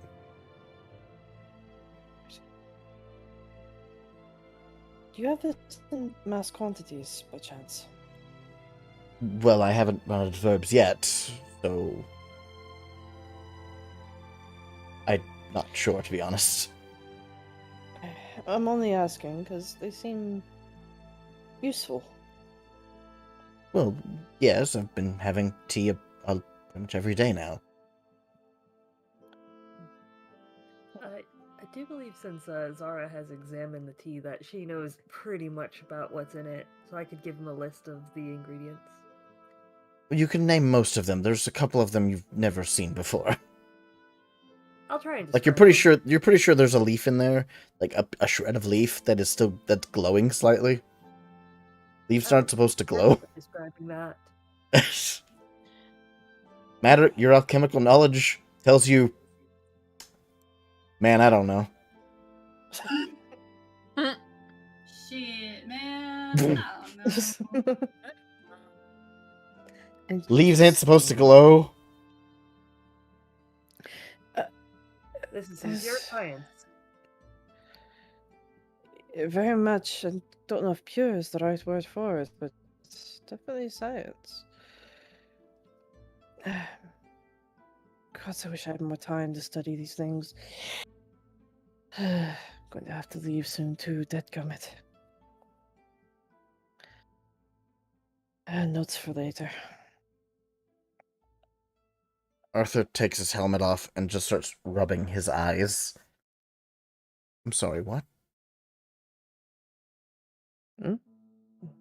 Anyone who glances where Arthur's looking sees the alligator standing up on two legs to hug Chad. Chad's the chattest Chad to have ever chatted before he goes to his tent. Why?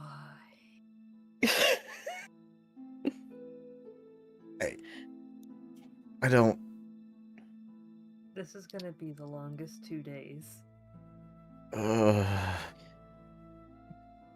I finished my tea. I get into a bedroll and I just fucking go to sleep.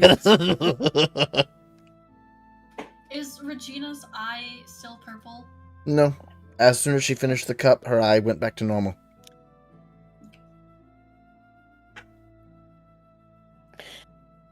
That's interesting, to say the least.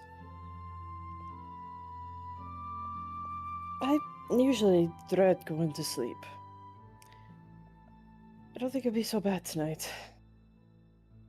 Maybe things will make sense in the morning. I can hope.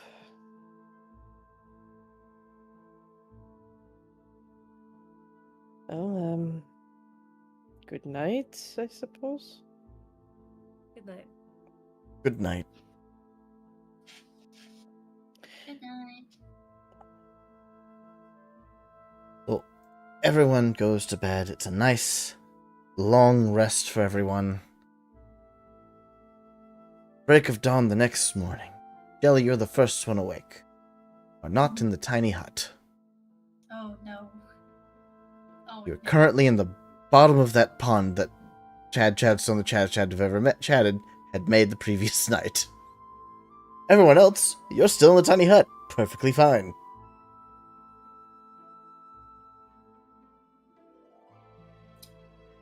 Is there anything else amiss besides being at the bottom of a pond? Nope. You were in the exact same position you fell asleep as.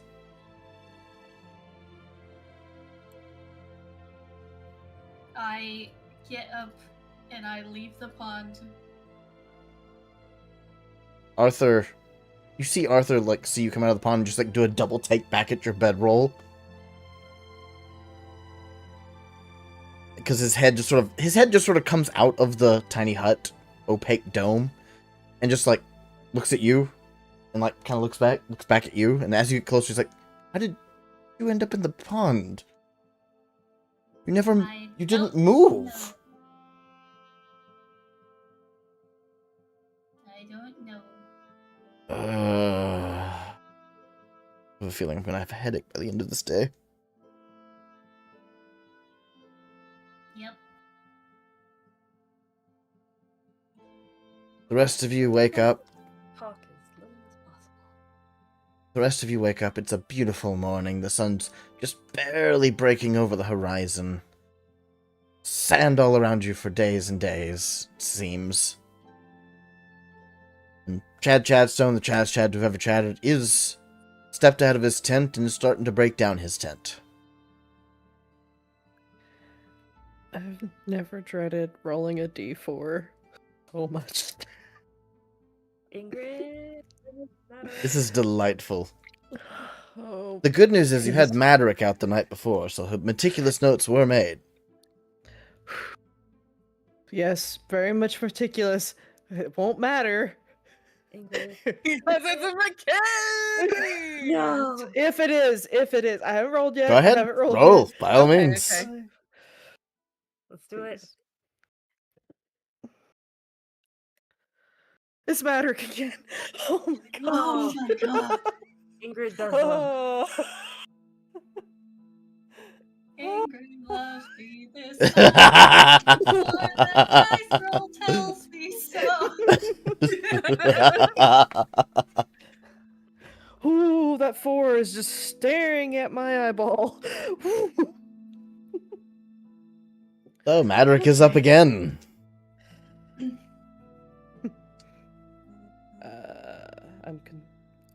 He sits up and he looks around. Yes, this place is definitely magical. Or I did not sleep at all last night. No, you definitely slept, Hmm. Arthur. Arthur. Any problems? No, everyone slept soundly except Jelly somehow appeared in the pond. They didn't move from the bedroll. I want to ask how, but I have a feeling that I no one will don't have an know. answer. No magic was cast in here, or at least near me. That's not concerning at all.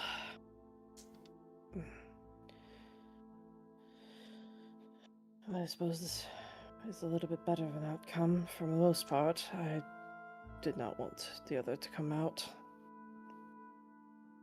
Yes, I believe the added bit of intelligence you bring is very useful right now. I don't feel like my intelligence is doing as much good when I'm just as frazzled as everyone else here. Well, to be fair, it's Fae, and anything Fae makes even the smartest people frazzled. Isn't that the truth? Jelly, you do notice that the gem no longer has the chin. It is back to a normal gem now. Good. I have made my way back over to the group. Am I still soggy? No, on the way over, all of your clothes actually dried out because of the heat of the desert. Oh. Shelly is just standing there steaming. Yes. Poor Jelly, just squish, squish, squish, squish, Squish, squish, squish, and no longer squish. Mhm. You actually notice after about 5 minutes out there that tiny bubbles starting to happen inside Jelly. Jelly is boiling a little bit. Jelly, you alright? I woke up in a pond. That's a no. I'm gonna assume that's a no. I'm a little bubbly. She holds out her arm. She looks carbonated. Yes. Oh. That's exactly what it is. Maybe we should... I wonder if I can make you an umbrella of some kind. I might have something. Jelly, you notice Chad has finished breaking down his tent. His tent is now a giant umbrella that goes 20 feet in the air, that he's just lugging over his shoulder.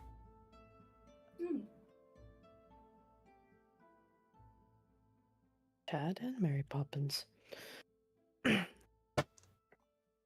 I want to get out of here. I don't know about the rest of you, but this has been a lot. The sooner we get walking, the sooner we get to our Maverick. destination. Away from this. During your first sentence, a cage appears around you. What? Made of I beg your tin. finest pardon. It is made of tin. Huh? Again, I beg your finest pardon. Why? You used a pronoun instead of a proper noun. I failed at English, Jelly. This is a player I thing. just- This is not a... No, I'm just telling you what happened. I love how all of I'm you have all telling of these you. wonderful little theories, and every one of them are wrong. I started to say, this is just me telling you how much of a disadvantage I would really have if that were the case.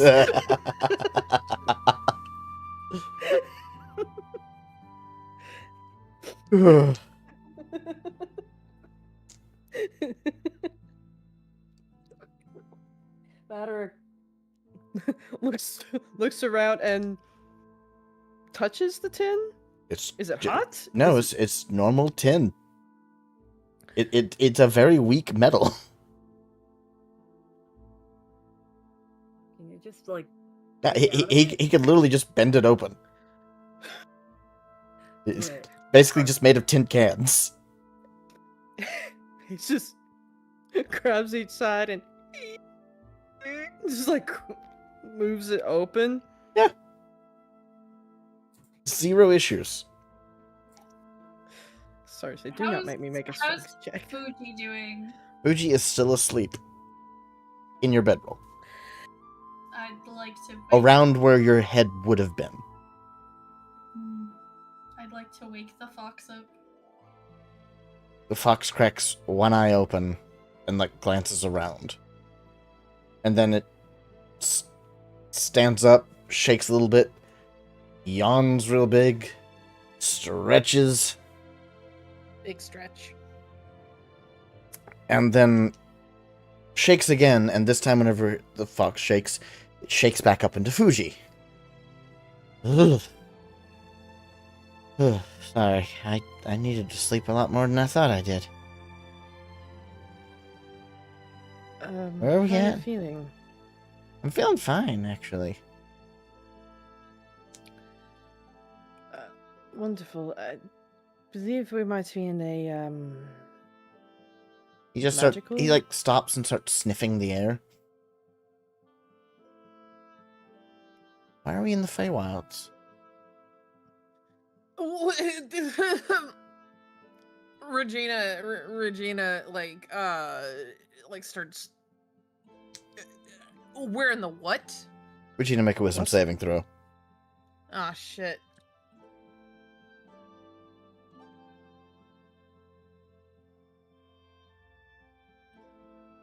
$12? Boy howdy, that's not high enough. Ah. Regina, the last time you were in the Feywilds, in your jaunt through the realm of magic, Oh boy. you met Titania. Oh. And let me tell you, She had it out for you for some reason. And now you're in the Feywilds. Oh. I look real scared and I like cling to Matt. Darling, he goes a little bit red. Are you all right? What's wrong? We can't be in the Feywilds because the Feywilds is where the Queen of the Fey is, and the Queen of the Fey hates me. Hates you? Why would she hate you, darling? I don't remember. Wait. Your time when you were traveling, is this something that happened during your absence from us? Yes. And you met the Queen? Titania, yes. I met Titania. Ah. Oh, boy. I look over at, Zara. I don't think we have enough heritage to survive this. Enough what? Well, we are both half elves, correct? Elves are descendants from the Fey. Oh. Probably not. I did not live anywhere near like this. Like, No, but maybe? Probably not. I'd rather just stay away from it. It was always very confusing and things just happen and I like a little bit of chaos, but they turned my loot into a potato just last night, so I think I'm good. Just get out of here. My mother told lavish stories about some of the things that my father had to do in order to win her hand. And him suddenly waking up through the Feywilds, I always thought was a lavish joke. I'm starting to question all of his lavish stories now. Well, considering most places, like most like doorways, anything, any passage can be suddenly you're there. Because it doesn't make any logical sense.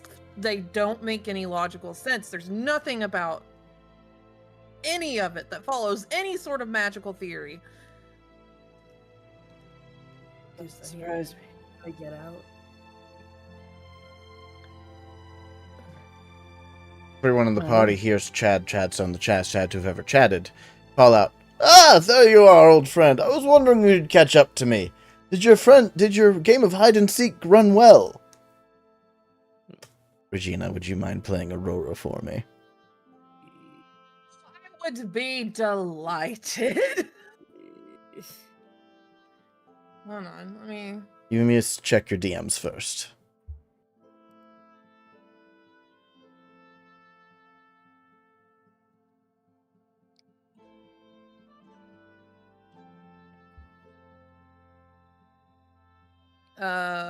Yeah, give me a second. I have to switch models. It's fine.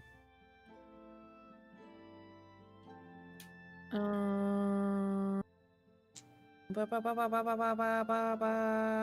is it? There it is. Her hair does that sometimes. The rest of you see this delightful fairy just fly out of nowhere, just seemingly just phased into existence like they just came out from behind a blind of air and just appeared in front of Chadstone, the chattest Chad to have ever chatted. Oh my god!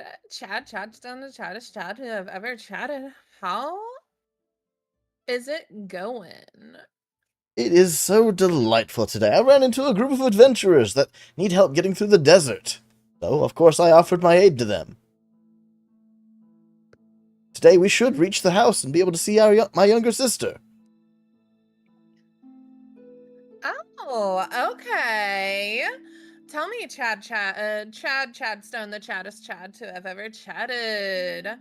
where are Chadstone, the chattest Chad to whatever Chatted's friends at? Well, they're not quite friends yet, but they are still fellow compatriots. So I would ask to keep your tricks to the low end. Be nice to them for now, because they do deserve the friendliness and company. And I did wish to introduce them to my younger sister.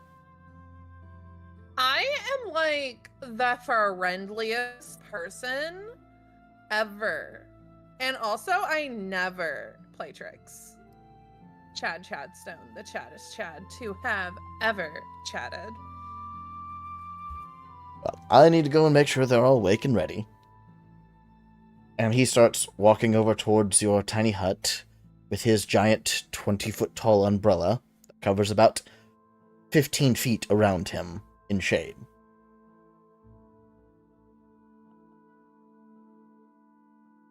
Aurora is going to... am I a small fairy or am I person-sized? That's up to you. I'm gonna say I was person-sized, but I'm gonna shrink and, like, just follow. Follow is tiny. Maybe, like, perch on shoulder. Yes, absolutely. Arthur stood up and walked out of the tent, out of the tiny hut first. Good morning. Good morning. Are your friends awake? They should be awake soon and ready to go very shortly. Glad to hear it. Well, I will be standing over here. Should any of your compatriots need some shade, I brought my own. Jelly just waddles over to stand underneath the umbrella. The moment you stand underneath it, you are back to a normal temperature. Yeah. It's like the heat of the desert doesn't reach underneath the umbrella. I'm no longer fizzy soda. Exactly.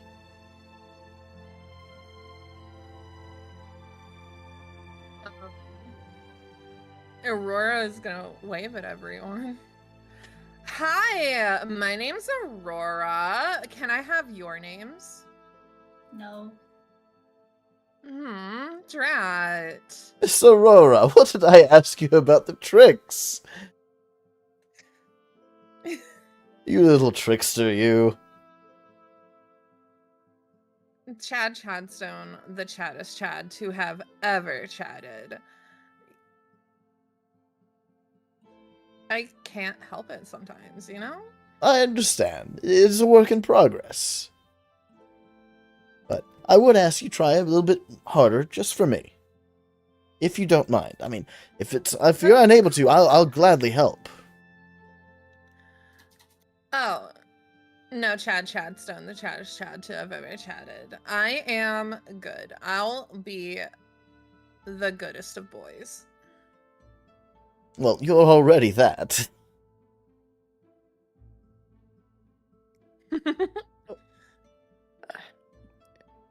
So, hello there. Good morning. Did you sleep well? Not too bad, all things considering. Different area and all that. It is difficult to sleep in a new area that you're unfamiliar with. I understand that entirely. Hopefully tonight will be a lot better because I do have extra bedrooms in my house you are free to use. House, I suppose, is the next resting area? Exactly, the halfway point. I see.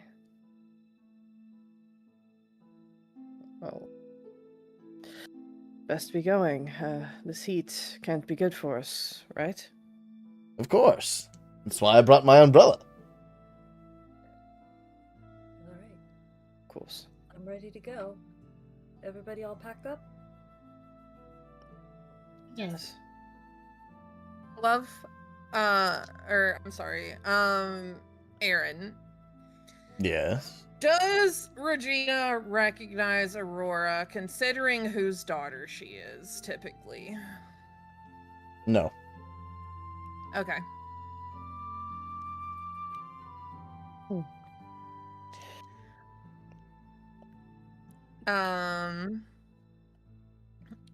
Regina is, is not going to talk and is just going to pack up shit and like just looks very scared the entire time.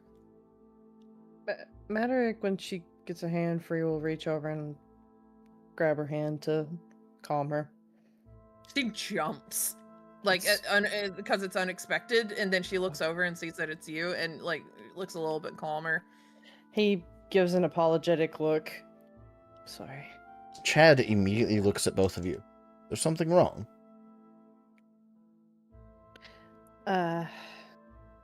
Lady Regina didn't sleep the best last night.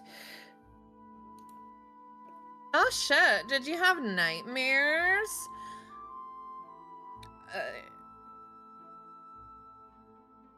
Regina just doesn't answer.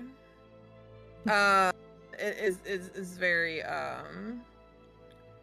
very like what is the word? Very skittish. She's You know, it's kind of rude not to answer someone whenever Hold on, they're talking Aurora. to you. Aurora? Allow me to help this one. I don't believe it's time for tricks on this one. They seem genuinely afraid for some reason. He walks up to both of you. Miss Regina, would you mind if I took your free hand for a moment? I may be able to help you. You're alright with that?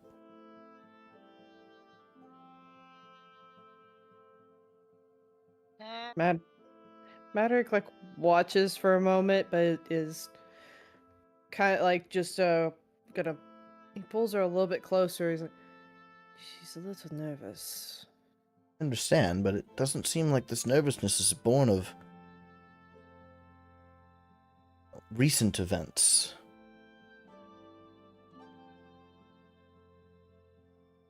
Regina looks at him. Chadstone, the chattest Chad who has ever chatted, cannot have my free hand, and then gives it to him, and then like offers.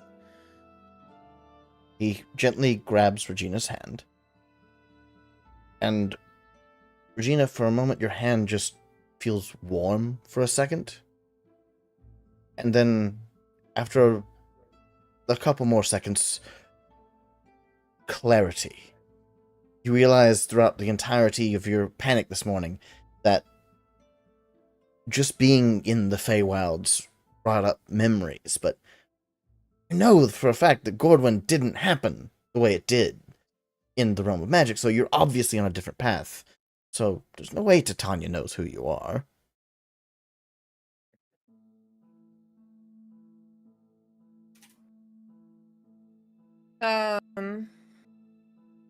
Regina calms down a lot, but instead of saying thank you, reaches into her pouch and just like hands him like a gold coin. I don't need payment. I just wanted to help. He steps away.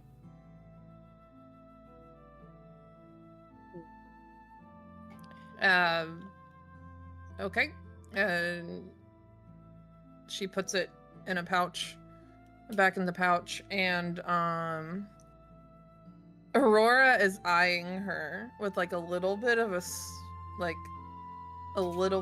mischievous grin. Now, onward to the house. Shouldn't take us too long, perhaps maybe half the day. Looks at Regina. You okay? I'm okay. Alright. He leans up and gives her a kiss on the forehead. Stay close to me. We'll be alright. She nods and like just takes his hand. Fuji finally steps out of the tiny hut. Bless you. Bless. Bless and curse. Had to cancel it out.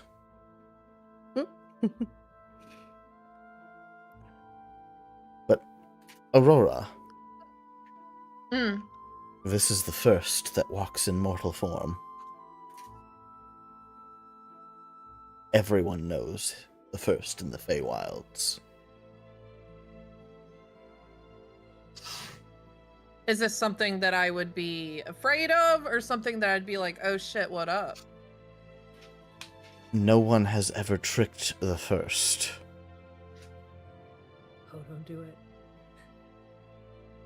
For the tricks you play on the first were invented by the first.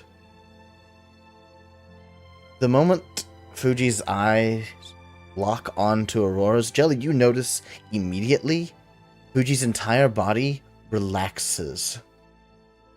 He smiles very calmly. Aurora suddenly it tenses up a little bit. Jelly, you recognize that Fuji is staring at Aurora like a dog would look at a plaything. Oh. Aurora goes to full size. Jumps off of Chad Chadstone's, the chattest Chad to have ever chatted, Shoulder. and shifts to full size. Oh, I didn't expect to see a fairy here. I love your wings.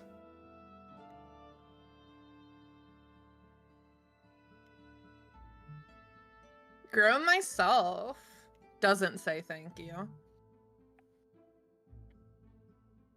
He just gives a very nice, small smile.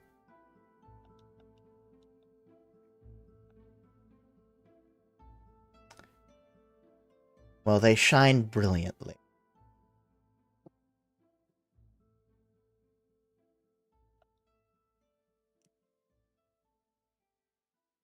And he walks right past Aurora.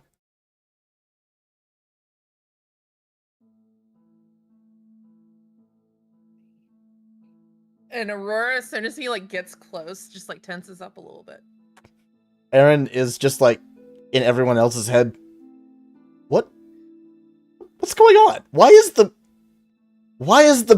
marshmallow of the group freaking out the Fae? Why does nothing make sense anymore? Welcome to the Feywilds, Aaron.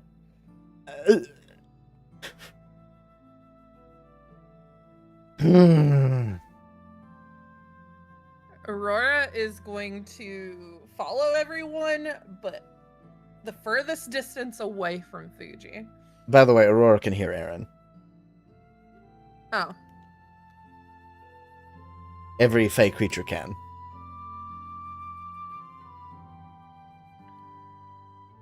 Aurora's just like looking around. Yeah, you have no idea where it's And, coming like, from. That's for sure. Yeah, and like her wings flutter, and she's just like, "Where's your friend?" What friend? The one you're talking to. You? No, silly. Your friend. And Fuji just- chimes in. Oh, Aurora hasn't agreed to be our friend yet.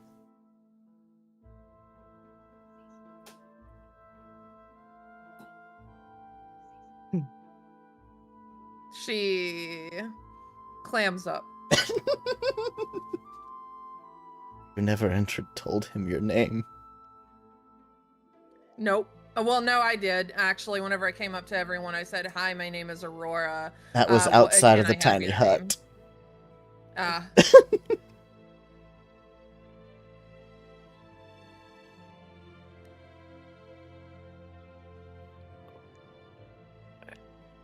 This is getting even more confusing. It's the Feywilds, man. I don't... I thought I knew the Feywilds. This is beyond what I'm used to. I wasn't expecting desert from Feywilds. I'm thinking forest, not desert. This is... Ugh. Would I know anything about, as Aurora, would I know anything about why it's the desert? Oh, this is where the barrier to the Feywilds is the weakest. Oh, yeah, you guys ended up here because this is where it's the weakest. Ah, So you guys just kind of walked right in.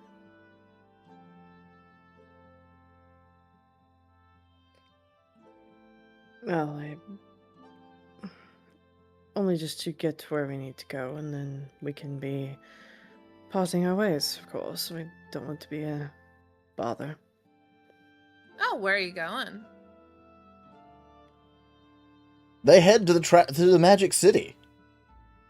They're simply passing through. Okay. What business do you have in the Magic City? Oh, Aurora, we need to make sure to respect each other's boundaries. They didn't tell me last night, so I assume they kept it a secret for their own reasons. Oh, Chadstone, the chattest Chad to have ever chatted.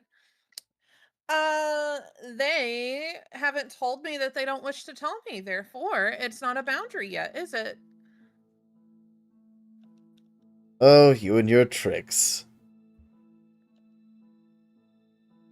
Tell me, young one, how do you know Aurora's name? I don't remember you being around for that. Oh, that's because they look like an Aurora. The way the magic gleams off their wings makes them look like an Aurora.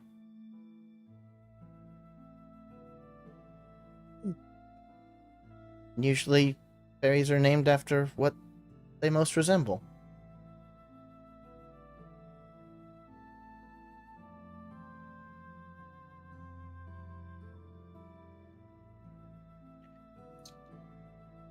Interesting. Aurora looks at him with like a sort of look in her eye, like, right. He smiles back. Was there something you needed? Or wanted? She doesn't respond. You're talking to my friends a lot. You don't want to talk to me?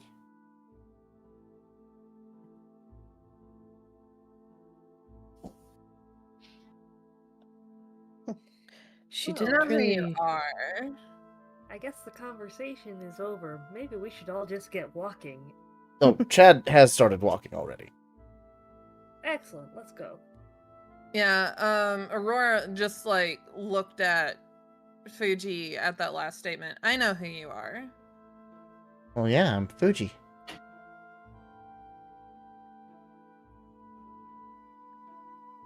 Thought everyone knew that. At least everyone I seems to know. know.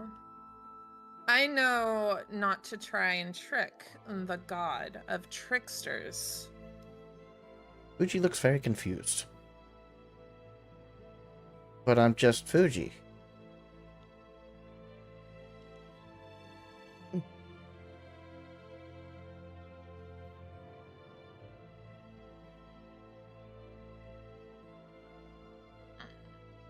Just squinting. Squint. Never seen Aurora this on edge before. Your friend must be really good at mind games. Matter looks at him. I think this place brings out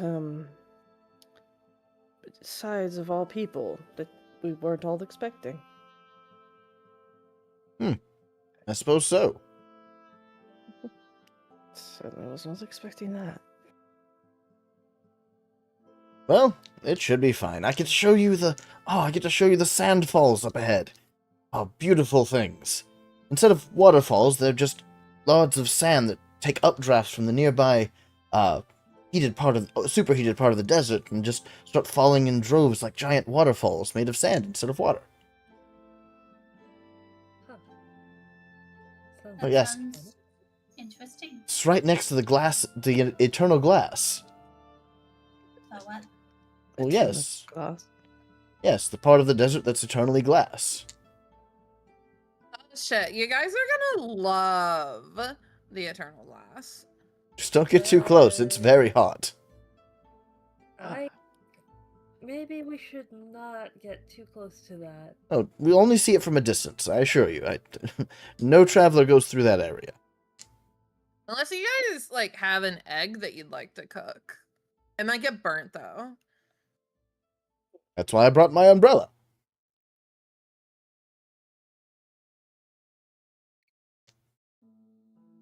Are you always this prepared for these things? Is there anything that ever surprises you?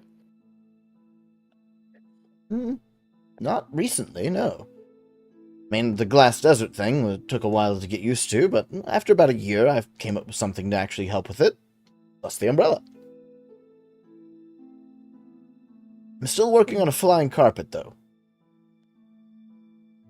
Are you always been this familiar with magic? I imagine so since you were born here, but sometimes people specialize in certain types of magic. Oh, I don't use magic at all.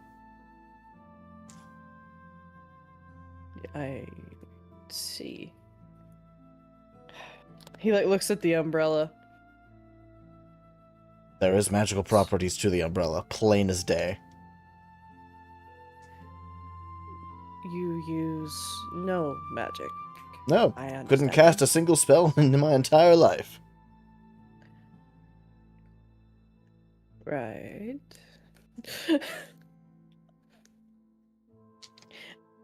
And I say to Jelly, Zara, and Aaron, all in their head, and Regina, of course, I believe that it is a strong possibility that Chadstone, the chattest Chad to have ever chatted, is magically blind. Oh, right, I missed that. My apologies. Give me a moment.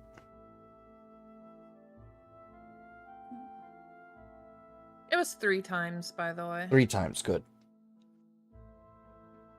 So, Aurora, you appear next to Madarick and have the just instinctual desire to start asking him rapid-fire questions.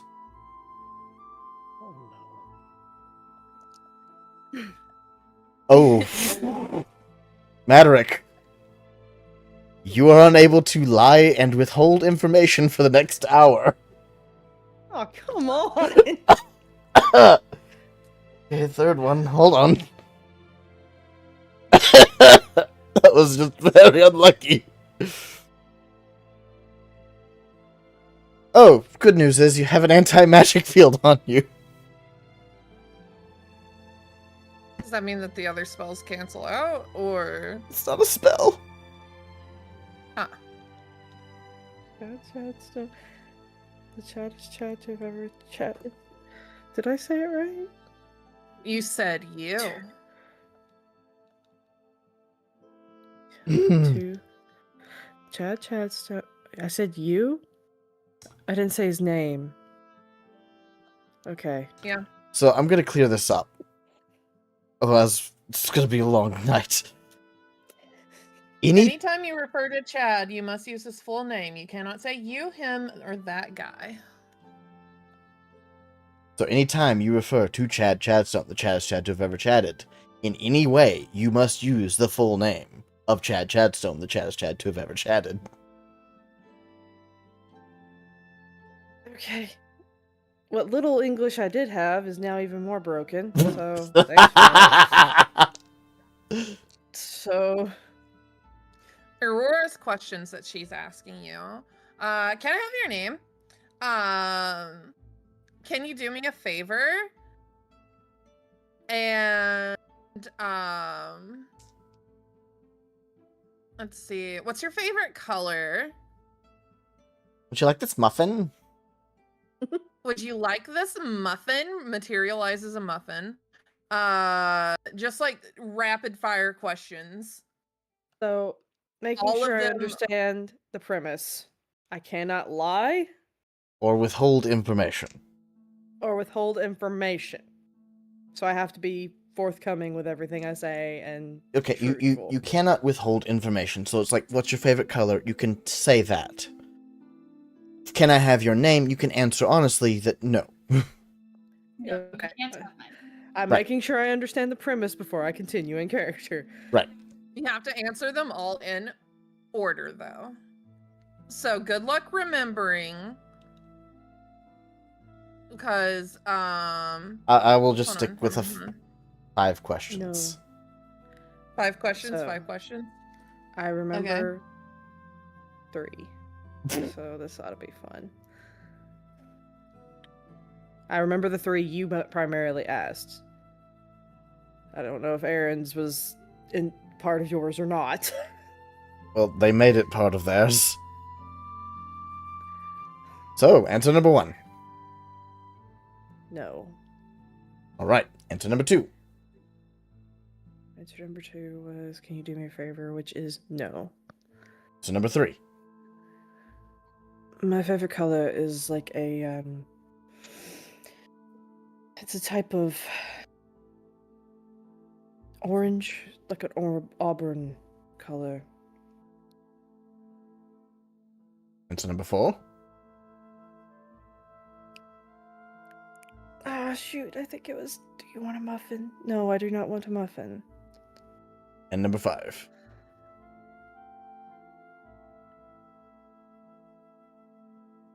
What was number 5? Crap.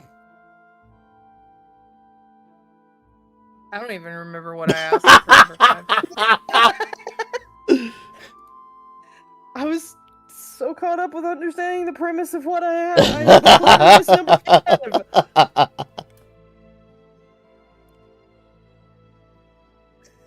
Let me go back and vlog. That's cheating and you know it. Cheating! That's cheating! You're only saying that because you're playing a character right now.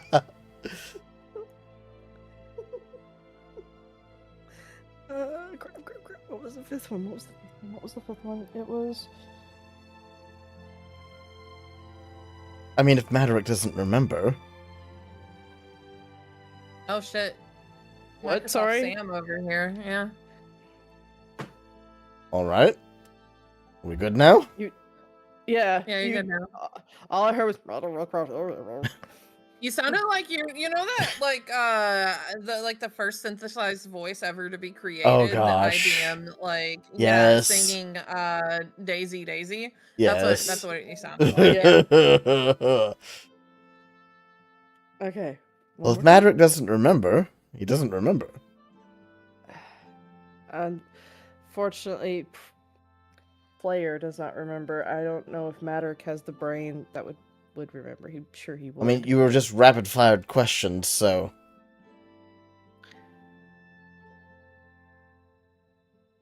Repeat the last one again? I didn't hear you. Is that what Maderick says? Yes, because he can't lie. Honestly, I did not hear him. What was it that I said, DM? Oh my gosh. Even you don't know. Nope. I was banking on the fact that that Rashida knew. You mean that Aurora? Exactly.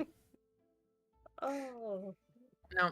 I asked, what is your favorite color?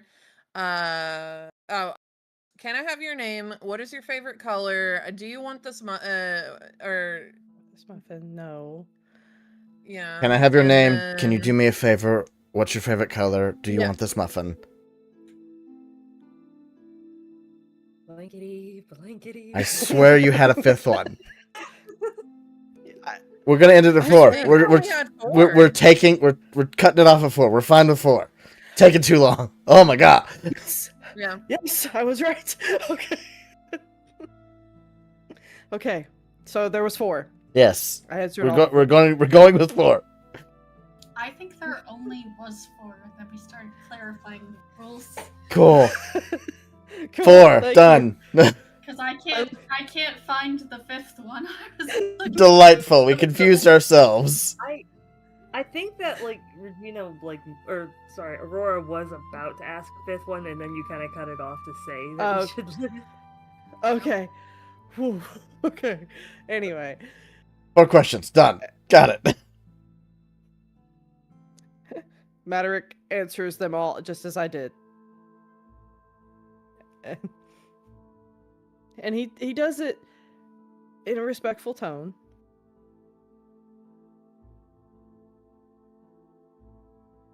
Arthur just sort of glances between the two and just, like, shakes his head. What just happened?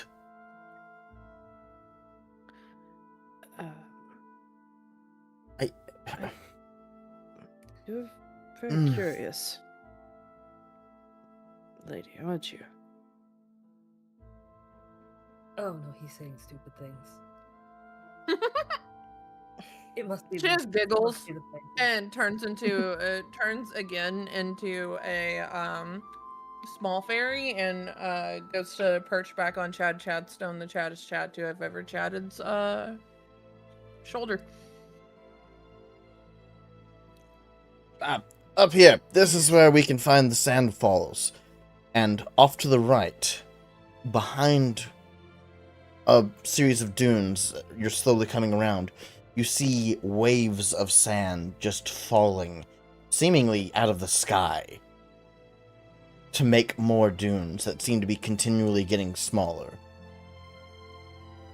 Just this giant waterfall of sand, just sand falls.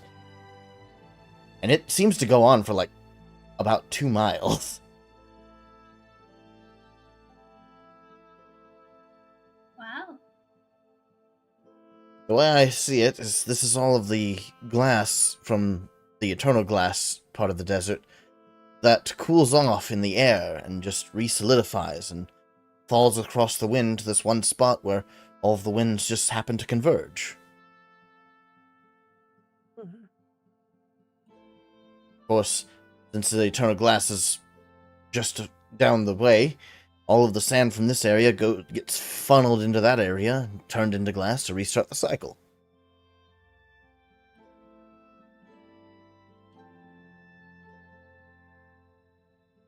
Must be Interesting. very dangerous in a storm. If it's like glass shards. Well, I mean, technically, but not exactly. My guess is since, well, fairies and such moved in here in the desert for the past couple of years, they stopped being so dangerous. After all, I've actually walked among the sand falls a couple of times myself. It seemed to hurt at all, it just felt soft.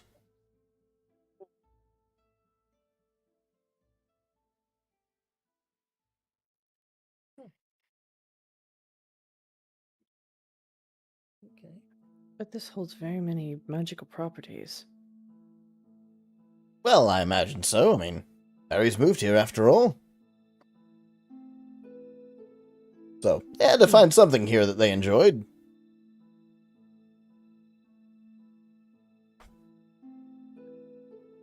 I suppose so.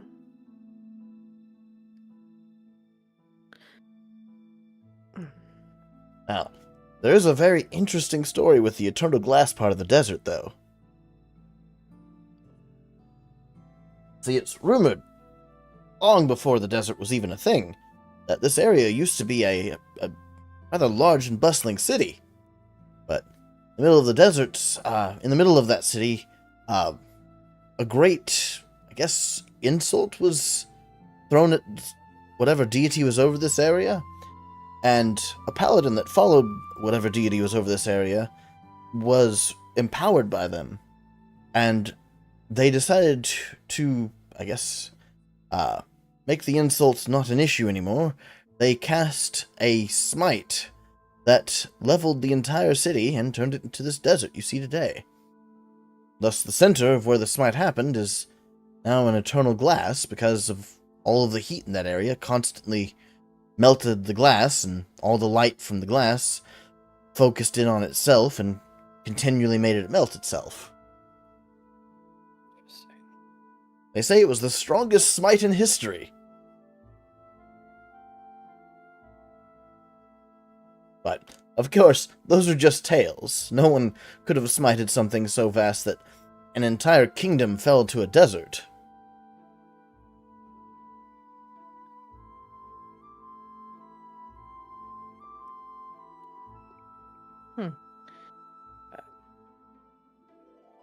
Do you remember what kind of weapon he might have used? It doesn't quite say. At least from what I remember. I imagine it would probably be a sword. Paladin types always swing those things around. Arthur just sort of glances down at the sword at his hip, just sort of scratches the back of his helmet. Arthur just sort of embarrassedly kind of adjusts his helmet. Aurora is going to look at you, Matt. And jumps off of Chad's shoulder and floats next to you. May I walk beside you a while?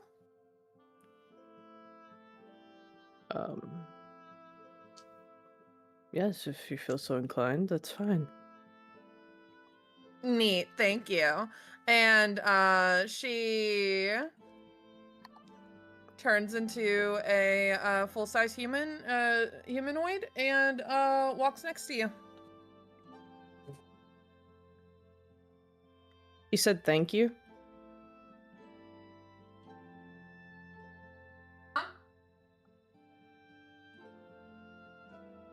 Did you repeat that? She said thank you. You did indeed. You did get her with that. Yeah, you could get her with that. So, It's time for the Uno reverse. When a fae thanks you, it's like you owe them a favor, right?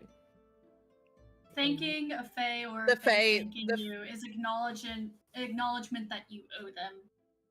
Yeah, so Owe you. that is an acknowledgement that she owes you a favor. So, if I may flavor text a little bit, DM.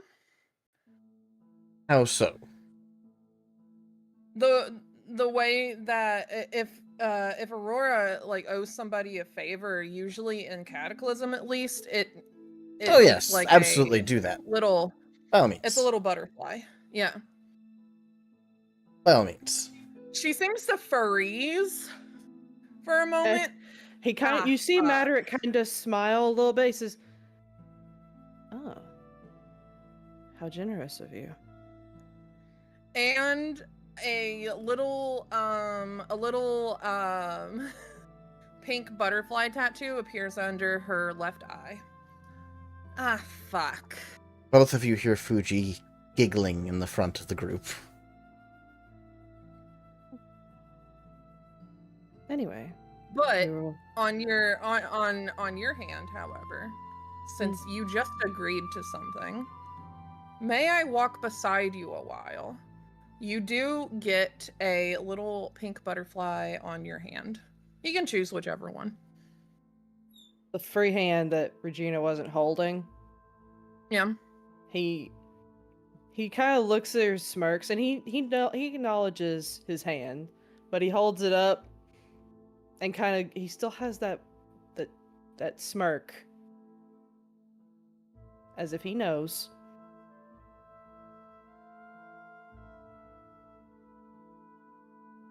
Anyway, shall we?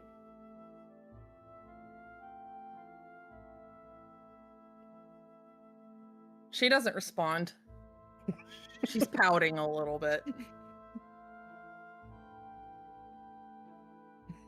You guys walk on for about another 2 or 3 miles, and every now and again Chad would point out, a random animal that just seems to start burrowing as soon as the group starts to approach.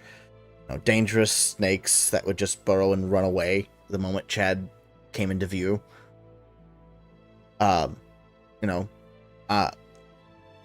Flying scorpions that once the umbrella came into view, Jelly, you saw them in the distance, close their wings and then dive into the sand. It seems like every creature that Chadstone, the Chad whoever Chad starts coming across, either stops and waits for him to pass to wave at him with whatever limb they have, or they immediately run and hide. There is no in between. Interesting. And after a while, he's like, and just over this ridge, you can see the eternal glass. Sure enough, towards the center where he points is just this beacon of light, almost like a pillar. Just continually, seeming like it's continually moving things up. From here, you can tell it takes up enough land to swallow Gordwin twice over. And it is just glass, sparkling light in all corners of this area. And you can tell it's hot because the sand on the other side of the dunes, you can see it starting to smoke lightly before something cools it as it's smoking.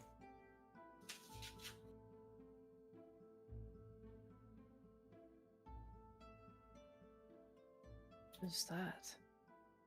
Oh, well, I imagine it's part of that magical thing that attracted the fairies. See, there's a certain point where the sand will not turn into glass for some reason. I haven't quite figured that out, but it's still dangerous to get into that area because it's still extremely hot.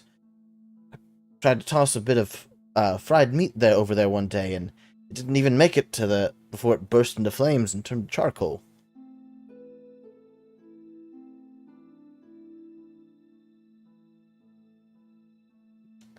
It's a darn shame. It was a good piece of meat.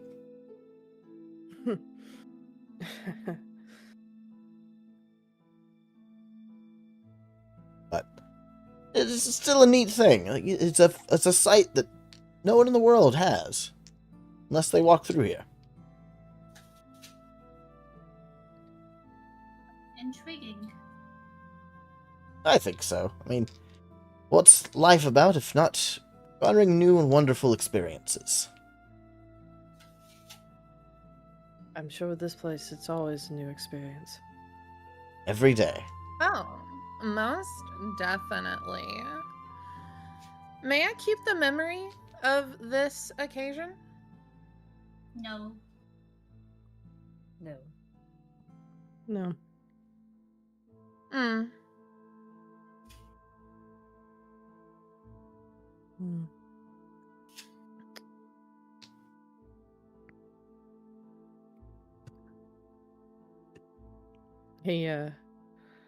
Maddox continues to walk on a little bit more.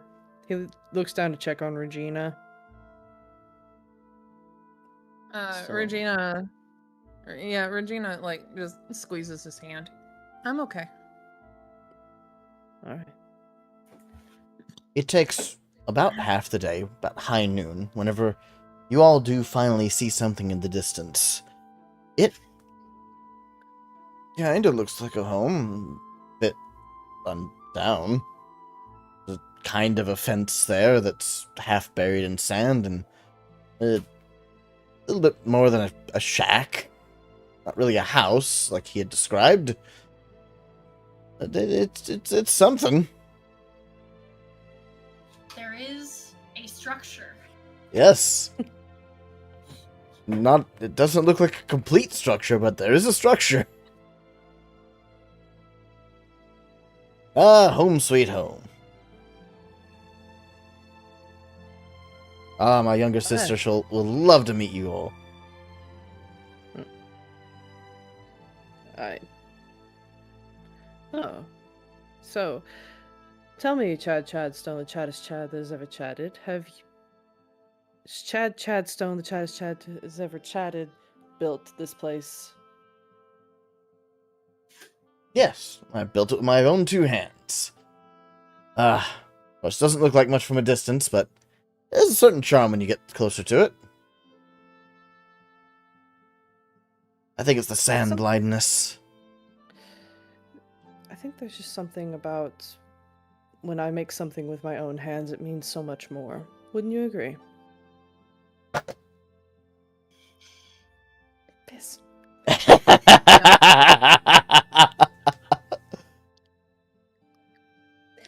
I realized my mistake a little bit too early. Ooh, I get to roll 3 more times.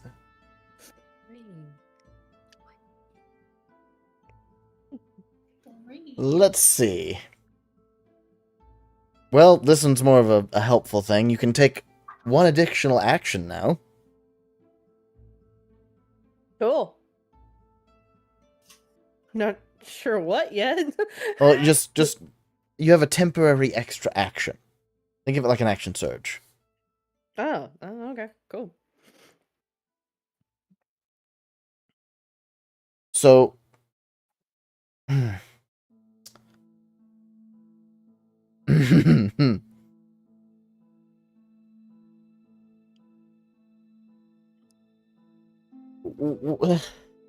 what magic items are on your person, Maderick? Oh no. I'm currently holding Regina. Does that count? Regina is not an item, good sir. Wow. There's no saving him from himself. What is Also, okay. who all has ropes? Oh, why? That's in the standard kit. We never bothered with any of that. I have an explorer. technically we all have definitely it. has rope. Technically, we should all have rope. Unless somebody used theirs. I only have a disguise kit, and it doesn't come with rope. Okay, so. Maderick, I'm just going to state all of your magical items start to glow a bit of a emerald green light now. And you have no idea what that's about. Everyone who has rope, I need you to make a dexterity saving throw. That's my book. That's my book. Yeah, technically in my inventory, but I might have cleaned it out of there because I probably thought it was no use.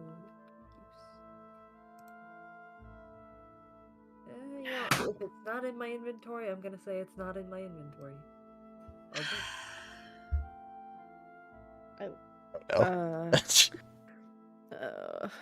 Let's see. All the things that'll be glowing. The regalia of misdirection. Nope. The book. Nope. Your sword, if you My have it on your hip. father's- My sword's always disappeared. It's Cool. not technically in this realm, I guess Right. you could say. I guess the Grothfire mug? Yep. What else do I have?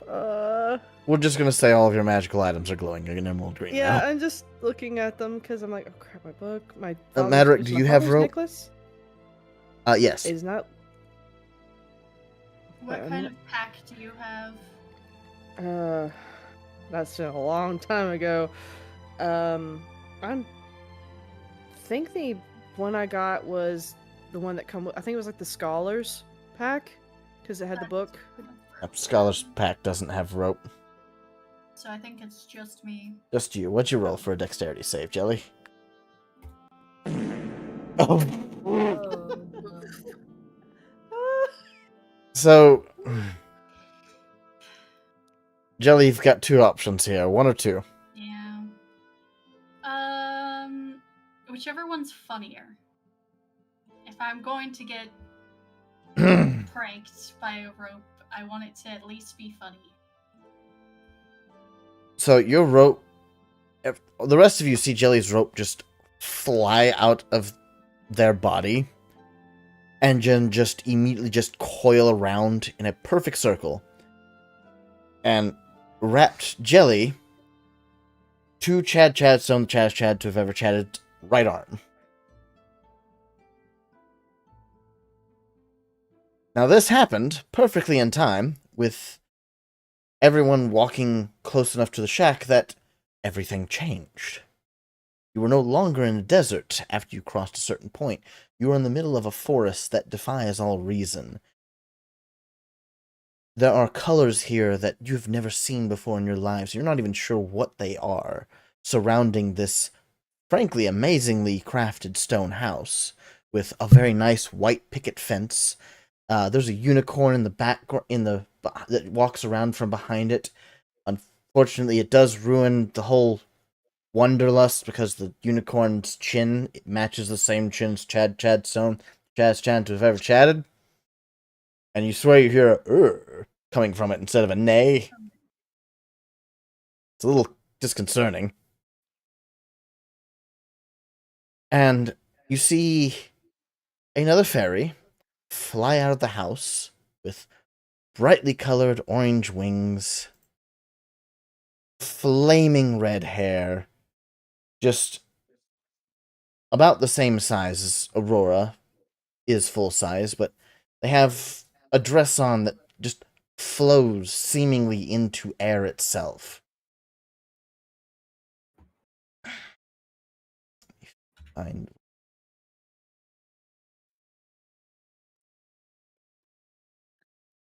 just had you here. There you are.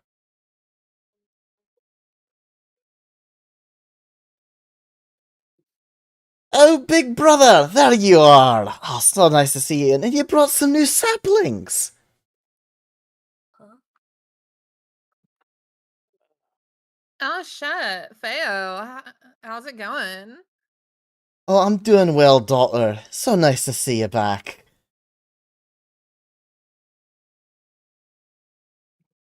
Oh wait, hold on. I thought this was Feo. Yes.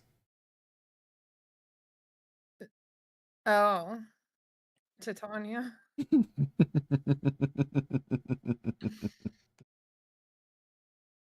Oh, there you are, lovely. How are you doing, my older brother? And why do you have a gelatinous cube attached to your arm? My rope decided to tie me to Chadstone, the chattest Chad that's ever chatted. Oh, that happens sometimes, dearie. Please, come in, come in.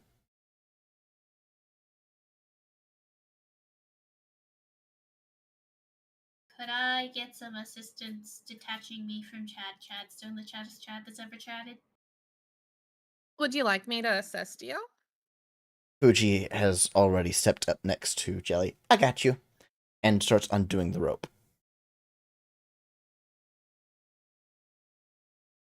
Mm. Feo looks at Fuji and freezes for half a second. Oh! I didn't realize we had such an important guest. Oh, I'm just Fuji. Oh, well, just Fuji.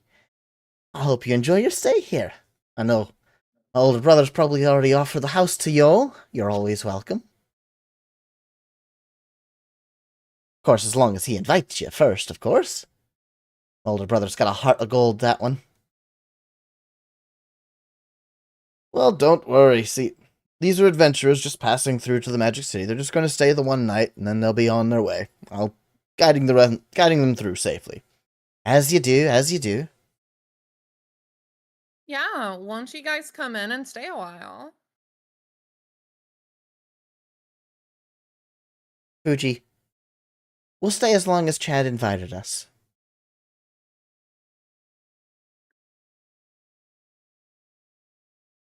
Nothing happens to Fuji. Mm-hmm. Although, Jelly, you did notice that this Feo younger sister of Chad Chadstone, Chad who've ever chatted, did clench her teeth slightly.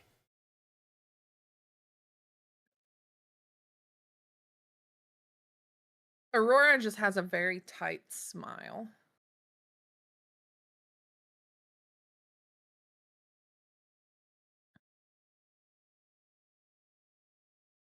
I don't believe I've caught your name, she says to the sister. Well, I hope not, dearie. I try to leave it flying around anywhere. But no, I'm Feo. Nice to meet you. What's your name? You may call me Joey. Jelly? Is that the full name or just a moniker? It is what you may call me. Alright, dearie. I see. Now, brother, could you mind going inside? I think the alligators out back are getting kind of antsy. Oh, right. I'll go feed them. Please, by all means, talk with the adventurers. I'm sure they have stories to share. And Chadstone, the Chad who've ever chatted, leaves your company and walks into the house. The moment the door closes, Feoul's smile goes away. Hello there, dearies. I'll properly introduce myself now, because my older brother's gone. I'm Titania, Queen of the Fae, and you're not to mention that to Chadstone, Chad whoever chatted. Because if you do, I'll make you a blade of grass in my yard that people will trample over every time they walk through. Understood. As long as that's cleared up. Understood. Now, I don't plan on causing any trouble while you're here. Chad's invited you in, so of course you're welcome to stay as long as he's invited you. If you wish to stay longer, then let me know. I'm sure we can work something out. But if you just want to pass through, just do what Chad tells you and you'll be on your merry way. I've got a good thing going here and I don't want to lose it for quite some time. Maybe another couple 100 years. Understood. Now, I'll promise you, from the bottom of my heart, while you're in the house, I will not try to trick you into a deal. None of my questions will have ulterior motives. Because while I'm in the house is a safe place. Chad said so. So no tricks inside. Out here, free game, of course, but, you know, that's just because we like to still have our fun. Some of you adventurers like to get a little cocky around us, and it's just too good to put them in their place. But you don't seem like the arrogant type, so you should be fine. We're just simply trying to get to our destination in the magical city. Of course. Then we will be on our merry way. Of course. He does bring such colourful people in all the time. Now, come on in, enjoy yourselves. I'm sure he'll cook up a nice meal for everyone. Just remember what I said. You mention anything about me being the queen, mention anything other than him, inside you can just call him Chad. Out here, no, it's too much fun. I see. That explains quite a bit then. Of course, if you're gonna be in the Feywild, it's gonna have a little, like, banter, little tricks going on. Since Chad's, of course, my lovely older brother, he, of course, gets a few rules around here. Don't worry, when you leave the Feywilds, it'll go away.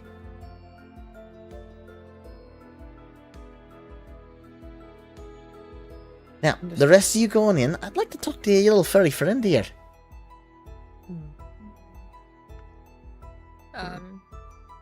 Regina is just doesn't respond and just like holds Matt's hand tightly and like sort of robotically like just heads towards the house. Absolutely, just jerky movement the entire time. Doing their best not to make eye contact with Titania at all. As Regina walks by, why so stiff, dearie?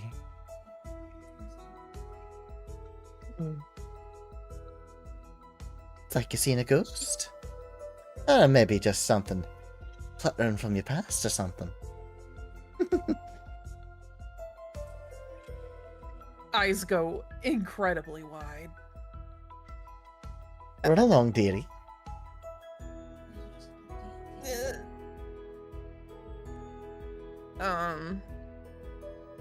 Just holds Matt's hand even tighter and like walks toward the house.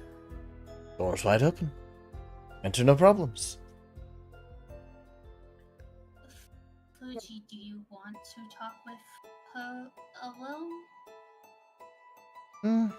I think we need to have a talk. I'm not sure what about yet, but I'll be fine. Do you want it to happen though? I mean, better to have it now than later. I mean, do you want me to stay out with you? That's up to you.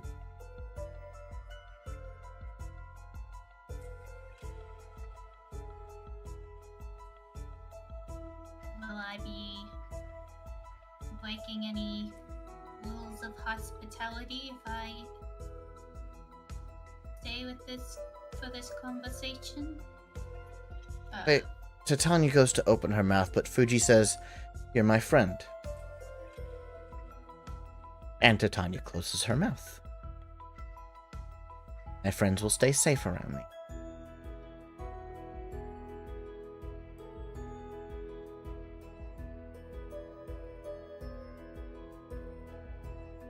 Aurora, dearie, would you mind going inside and checking up on Chad for me?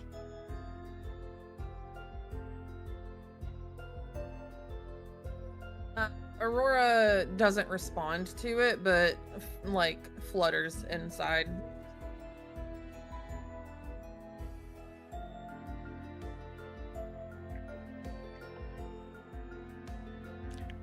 Titania looks over at Zara for a split second before Arthur steps in front of Zara. Oh, you got your own knight in shining armor, do you? Oh, that's adorable, sapling. Although, not a sapling from what I'm used to. Huh. Well, that is interesting. If you don't mind, I'll just be going inside now. Arthur takes a bit of a walk, but made sure to stay between you and Titania. But Titania's eyes never leave you until you enter the house.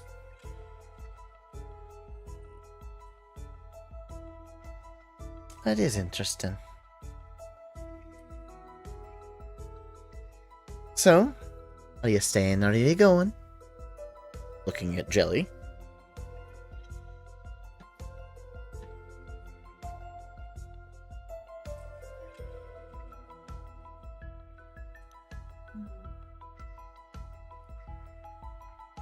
I suppose, well, it may be allowed that I stay for this conversation. I would hate to start off on the wrong foot with you. If you would prefer me to leave. No, it's not what I prefer. After all, can't really deny Fuji a request, now can I? It's not a request and you know it. Oh. One day. No, you gain no ill will from me. After all, you've done your best to appease my older brother. I'll show you the courtesy of doing the same.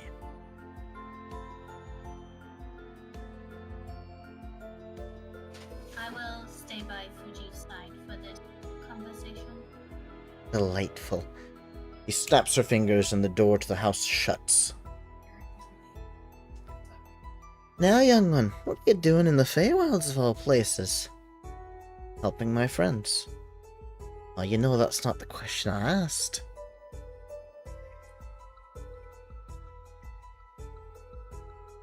I had to make sure my friends made it through the way they were supposed to. Ah. So you're starting to get back into the game again, are you? I don't want to, but I don't seem to have a choice anymore. Alright. Well, I still owe you one, so should you need something, let me know. I will. But I don't think I will need that favor. So,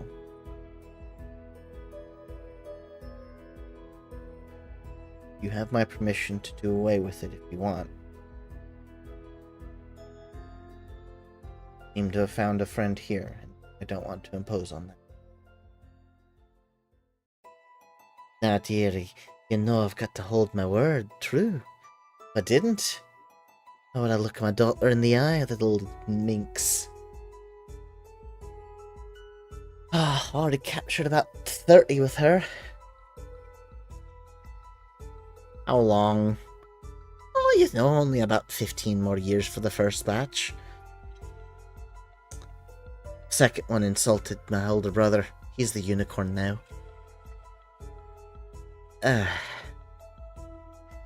Alright, well just don't do anything to my friends, okay?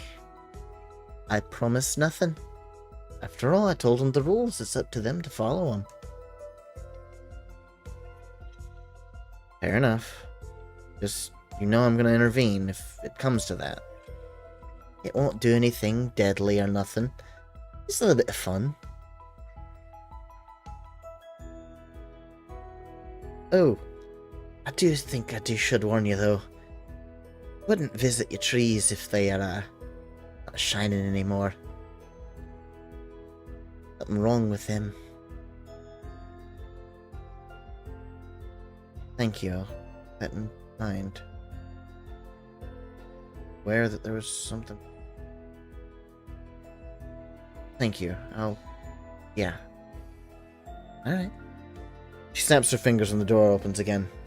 After you two dearies. I think we're having steak tonight.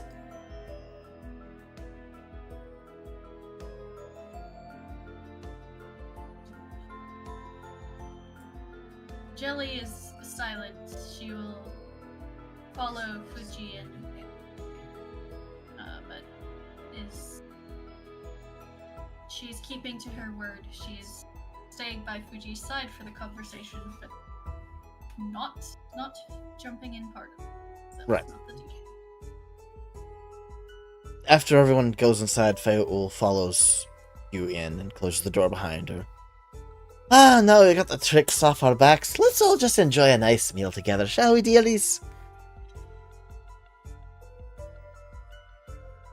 He makes a wonderful steak and vegetables. A smoked to perfection. And she just sort of flutters past everyone. And that's where we're going to end it for the night.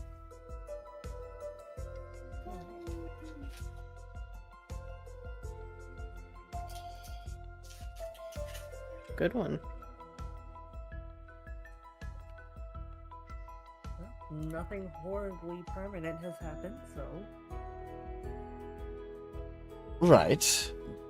Been getting both lucky and unlucky with the rolls. There's...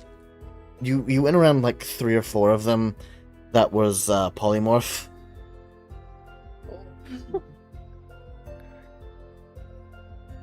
One of them turned you into a plant, because of course. You almost hit the stop time one. Oh.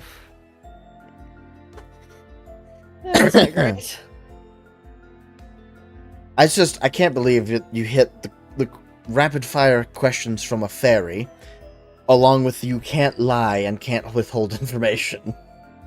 Yeah. That was wild. Yeah, very wild, and the fact that thankfully they weren't incredibly difficult, but the mind game of what's the fifth? What's the fifth? Yes, that we all heard ourselves in confusion with that one. I swear there wasn't one. So, Adric, we'll start with you since your brain's hurting the worst. What's your favorite and least favorite of this? Let's see. Trying to think. So, favorite was I like the little, yeah, I owe you a favor, but, Yeah, you know, both of you still have that, by the way. yeah.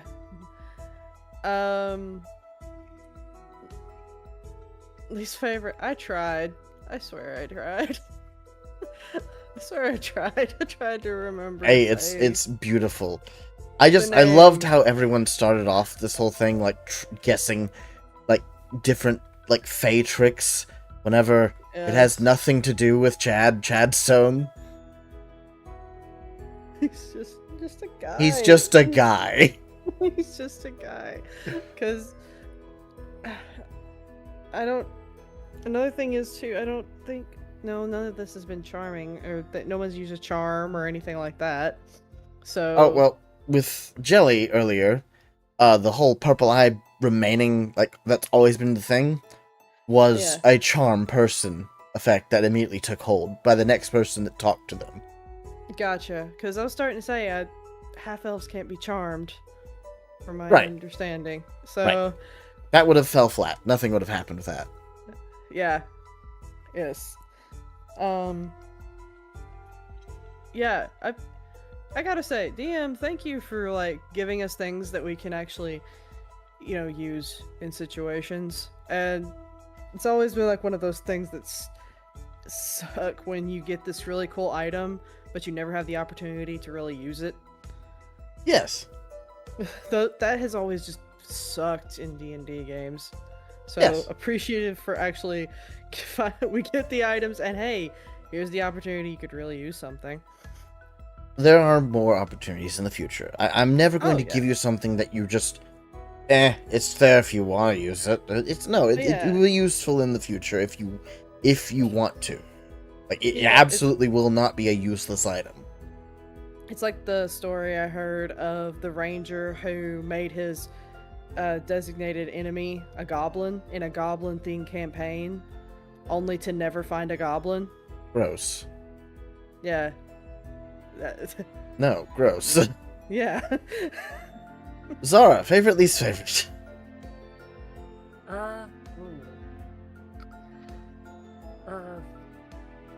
Probably the smartest one of the group, honestly.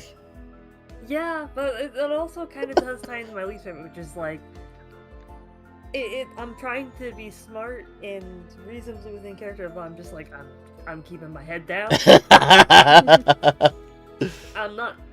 I'm not quite witty enough to try playing these games. Like, I've got maybe one chance to do a trick up my sleeve, but I'd rather not. I'm just a girl walking through the desert. Next to a very shiny guy. Very shiny guy. Yeah. Trying to be inconspicuous next to the shiny guy. Well, he will draw all the attention, that's for sure. But, favorite...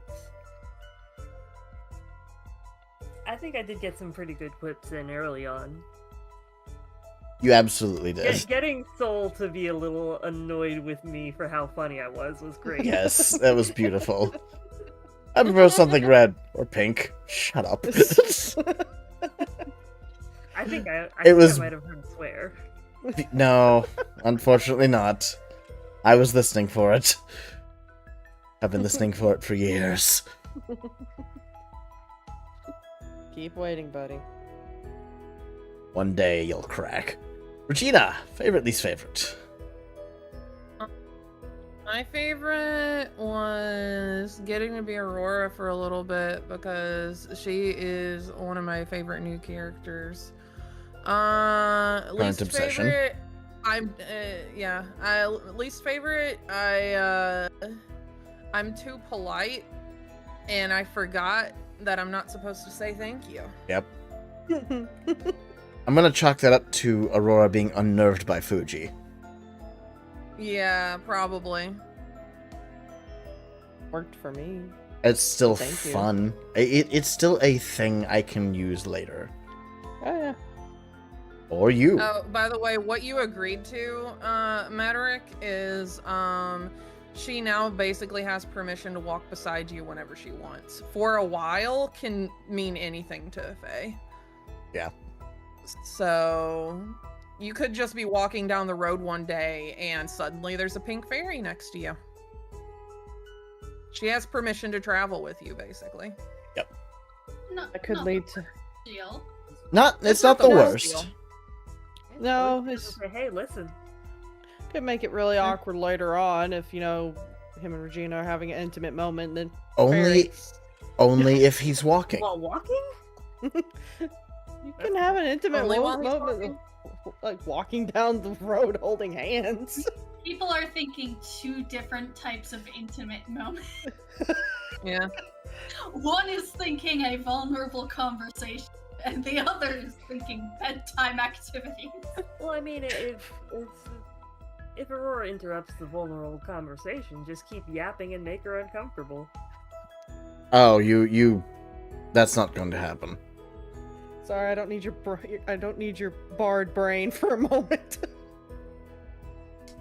On that note, Jelly, favorite, least favorite?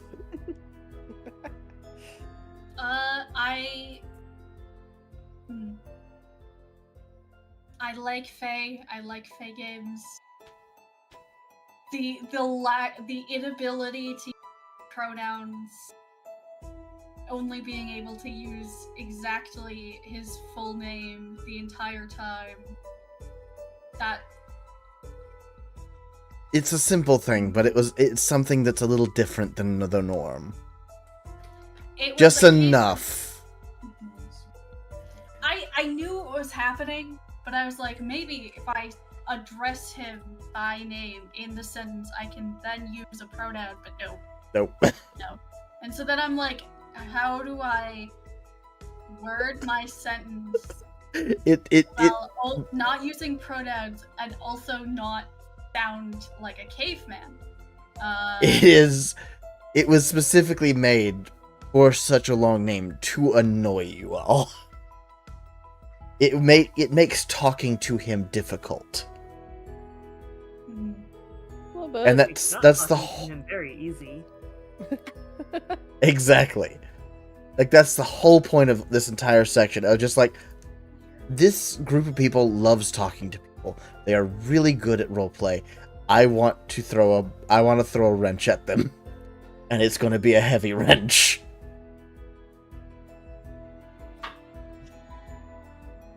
And now you have to deal with the Queen of the Fae. oh yay. It'll be fun. Anyways. I am more comfortable, I think, talking to her than talking to Chadstone, the chattest Chad that's ever chatted, while having to use the full Yes. name. That was the whole point. Yeah. So, my personal favorite was honestly the theories you all kept throwing around in the beginning. Because like I saw a couple of those, I'm like, I could really go with this, but I've already committed. Oh, that's a good idea. That's worse than what I was thinking. But I've already committed.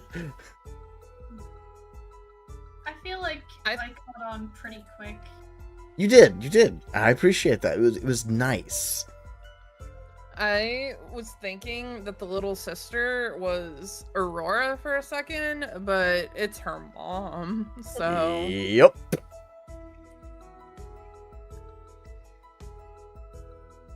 My personal least favorite...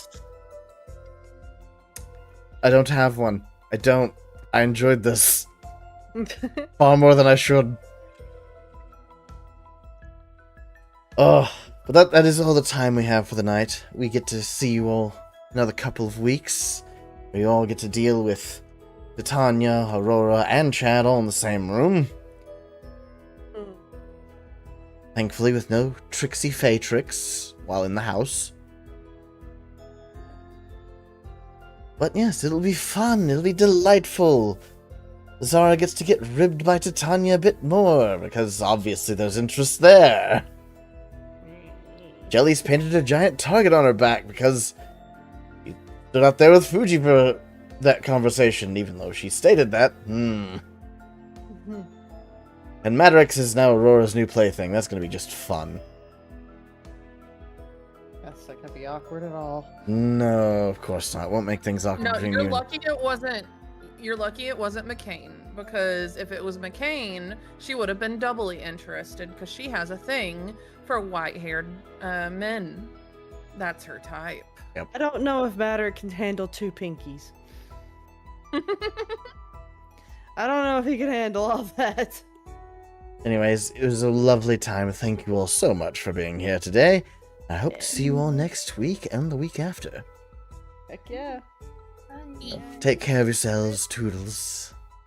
Bye, Bye. stream.